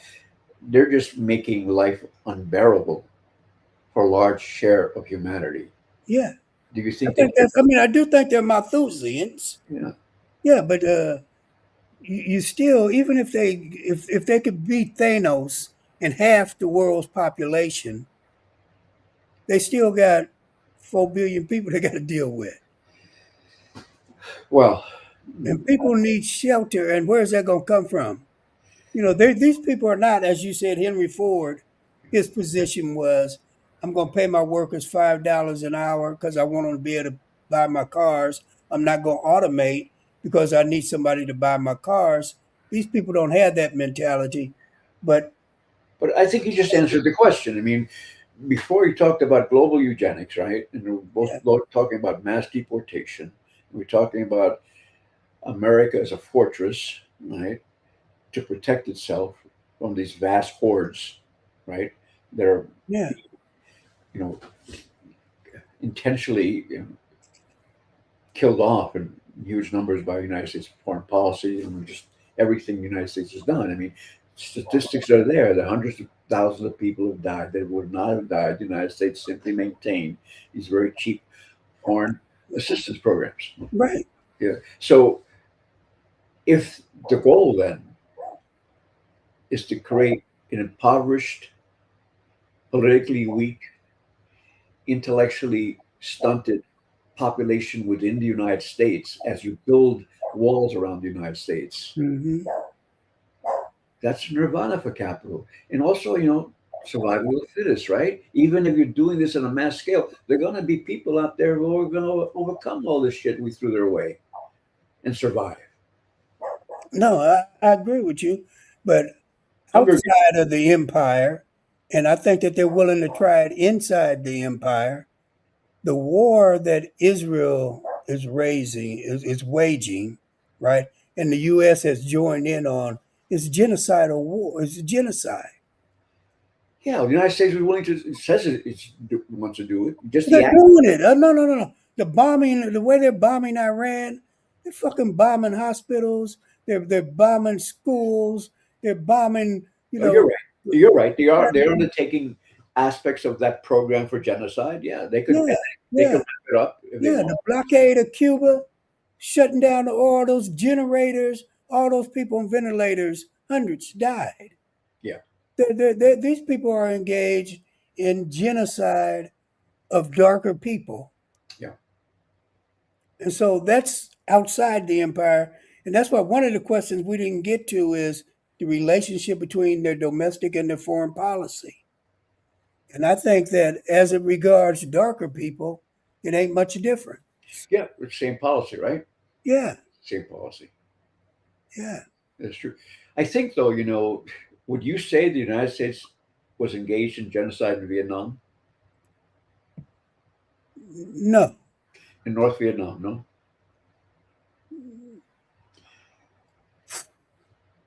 I think it was brutal. And I think certainly what the raid in Cambodia, I think they were certainly destroying the capacity people to produce. But I guess what I'm saying is genocide is that genocide what? is very American, right? Yeah. Genocide against Native Americans, right? Oh hell yeah, that's genocide. Yeah. If the black labor wasn't necessary, you think right? Genocide would be practiced. Oh, I think that they're practicing a slow type of genocide against us. Yeah, Yeah, they are. That's yeah. been a massive onslaught, right? So Uh, here's what I'm trying to say, Pedro, and you correct me. I'm trying to say that I think what they did in Vietnam, as horrific as it was, it's different than what the Israelis did in Gaza and what the U.S. and the Israelis are attempting to do in Iran.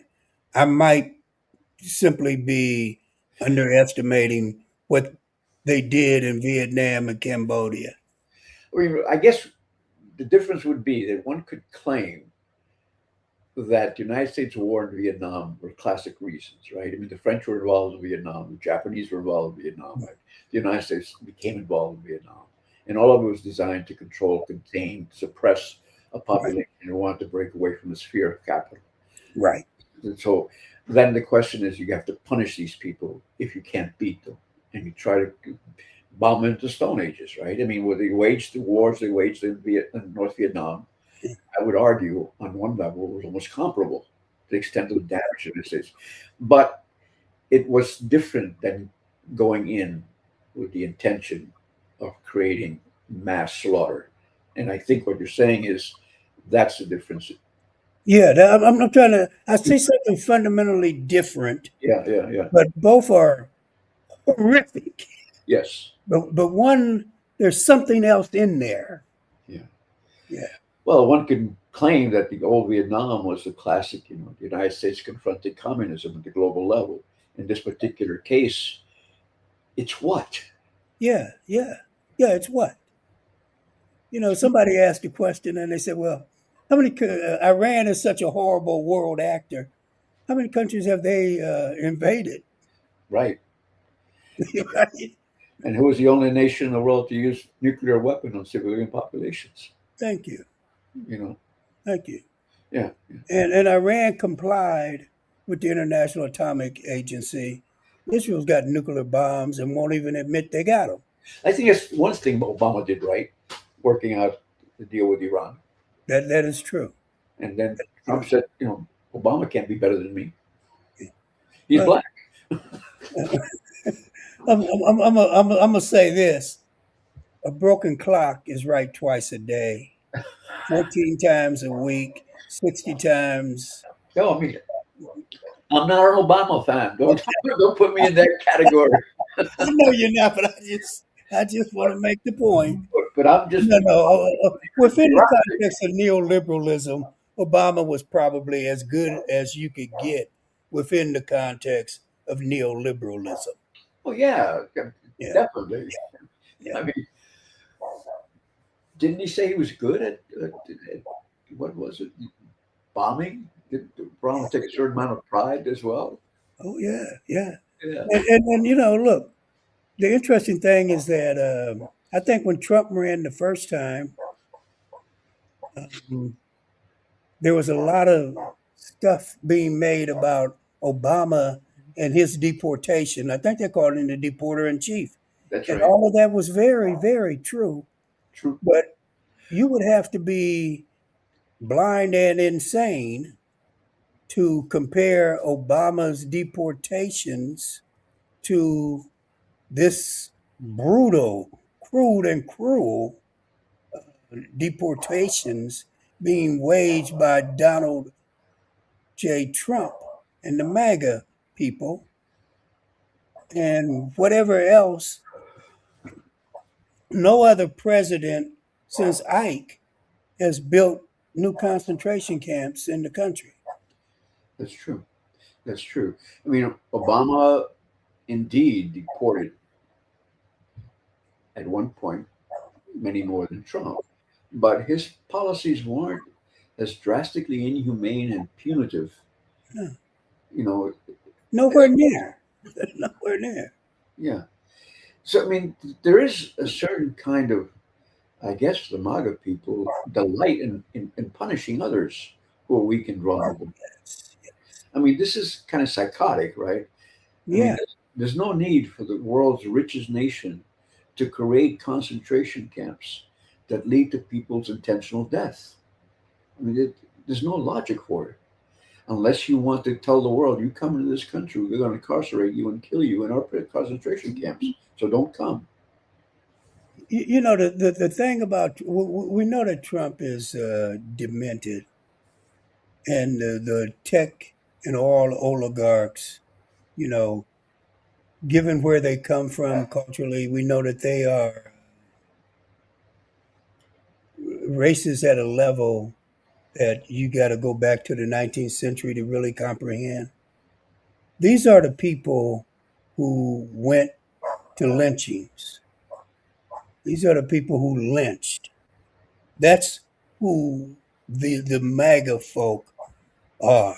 You know, Bill Clinton's a hardcore racist son of a bitch. Hate his ass.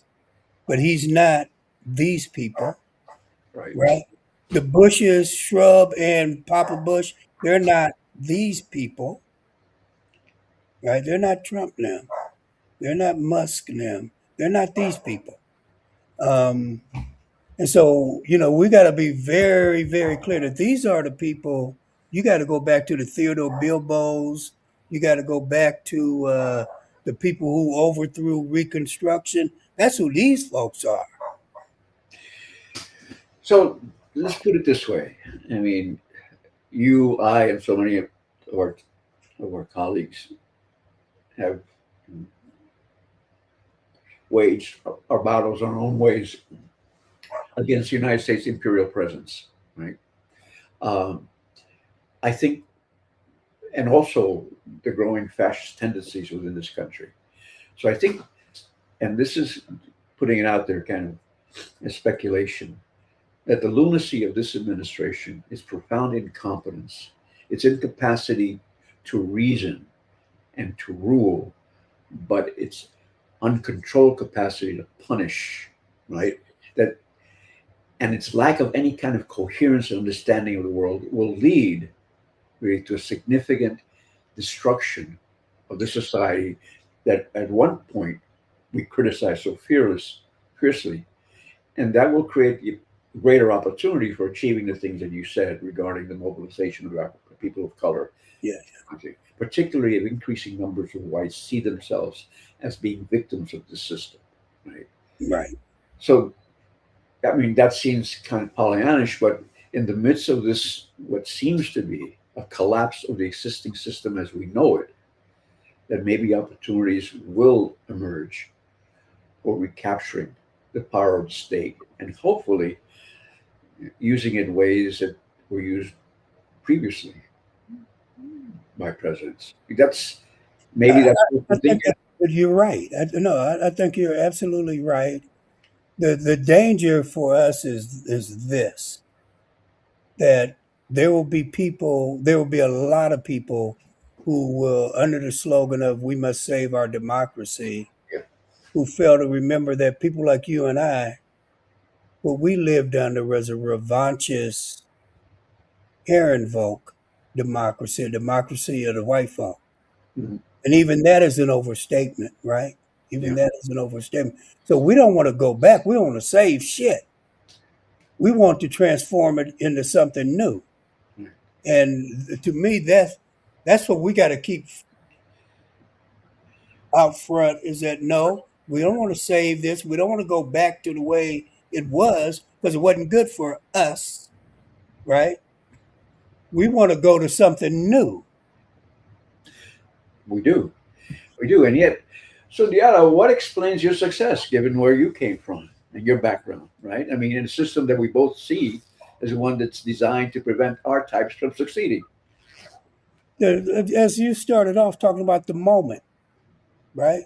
Yeah. Um, I am, I think, 6 or 7 years younger than you.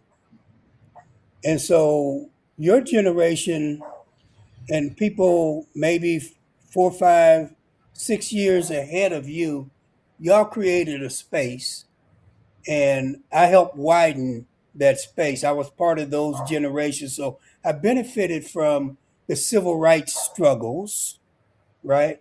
I became the second wave of Black Power. And in the transformations, the concessions that were made, the rapprochement that was created, open space for someone like me who uh, was in a high school, where I was targeted to go work in a factory. I did go work in a factory. So did Uh, I. Yeah. yeah. And many of the people I grew up with, they remained there until the factories left, right? So I would say that my success has to do particularly with the moment and the ground that was clear, but it was also has to do with things that I would have a hard time explaining in terms of my extended family network. So Mhm. that my mother and and her two younger sisters, from the time I was 3, took me to the library weekly, Huh. That's great. right? That's great. Yeah. So when they had me prepared in such a way that when I entered kindergarten, um, I could do everything but long form division. Wow. Dude, And that is great. and 2 times they wanted to, move me up grades Yes. because I was small. I was, look, man, my freshman year in high school, the football helmet wouldn't fit. I was 5'2", 99 pounds. Wow. But then by my senior year, I was 5'10", 150. Uh-huh. Okay. So, I grew rapidly in that intervention. But because I was so small, my mother wouldn't allow them to put me up. But that was the preparation that my two younger aunts did for me, right? So I always have to go back and credit that in terms of what would eventually become success. The other thing is that my mother, my father, they worked 2 jobs most of their lives. Yeah. Yeah. And so, when they talk about a work ethic, the bourgeoisie, the petty, but them motherfuckers ain't got no work ethic. Working class people got a work ethic. Almost all the black folks that I knew, their parents worked 2 jobs at some point in their life. Otherwise, they couldn't afford to feed in houses. Right. Right. So I would say that those things, and then there's something about being nurtured in the community. Between the church I went to, the activities that were black controlled spaces, for whatever reasons, older people, I was taught traditionally, you respect your elders, and all the other stuff you do outside the presence of the old folks, and any old person can discipline you, right? Yeah. Uh, and so I was well liked by older generations, and they nurtured and protected me, and put me in situations where I could learn. When by the time I was 16, I spent most of my time with people who were in their. Well, the Reverend Clarence West became my mentor. He was 21 when I was 16. John Alford, a brilliant, brilliant man, very skilled man. Alford was 31. And then the other folks in the organization that I worked for, right, this radical black organization, well, militant black organization, they were my daddy's friends. And so I spent a lot of time with those people being mentored, right? My first year of college was paid for by my church and by the Black Central Coordinating Committee. So I'm a product of the community in that way. The people of Decatur invested in me, and I would say that that's the key to success. Obviously, I learned certain skills again because of that environment, and there was a space open for somebody like me by people of your generation and those people 5 or 6 old.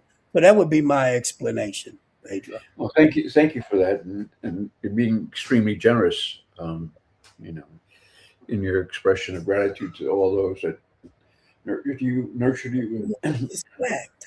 Yes, Yeah. it's a fact, but also it's a fact that the state still had a power to extinguish people like you and me. Oh, absolutely. And many, look, man, this, one of the weird things about my upbringing, we always went to school with white kids, right? But the smartest kids in all of my classes, it was me or Ronnie Fluker, right? And then there was this kid named Ricky Eccles. This boy was brilliant, but for whatever circumstances, the forces that impinged upon him sent him in a different direction. And, so he early on, by early teenage years, maybe 13, 14, he was put in juvie. Mm. Um, So there were people like that, and there were people. I mean, Yeah, when we go back, there is a clear group of us who did very well in life coming out of those circumstances. But there were people who were equally as smart, I know. and Yeah. in some cases smarter, Hmm. who did very poorly Right. because of I would say the circumstances Hmm. around them. Right. Yeah, yeah, I can relate to that. I knew kids in my street who were smart, yeah, smart as me, without even thinking about it. yeah. They got Not that I'm not by smart. this goddamn system. Um, Yeah. you know what? We got to talk. We got to talk on the phone. You and I, we have been here an hour, almost an hour longer than we should have. We lost our audience, right, by now. Yeah, we still got about as many as we had. Oh, we do. That's interesting. That is Thank interesting. you. Thank you for staying with us Yeah, as really. Thank alive. you. And I apologize, but it's been a long time since I've seen this man. So Hey, I will another give you a call. memorable experience with you, my man, as always. Yes, absolutely, man. I remember and Brother. cherish. All right, I'm gonna call this to an end. We are Adios. And thank you again for having me on. appreciate it, man. Appreciate you.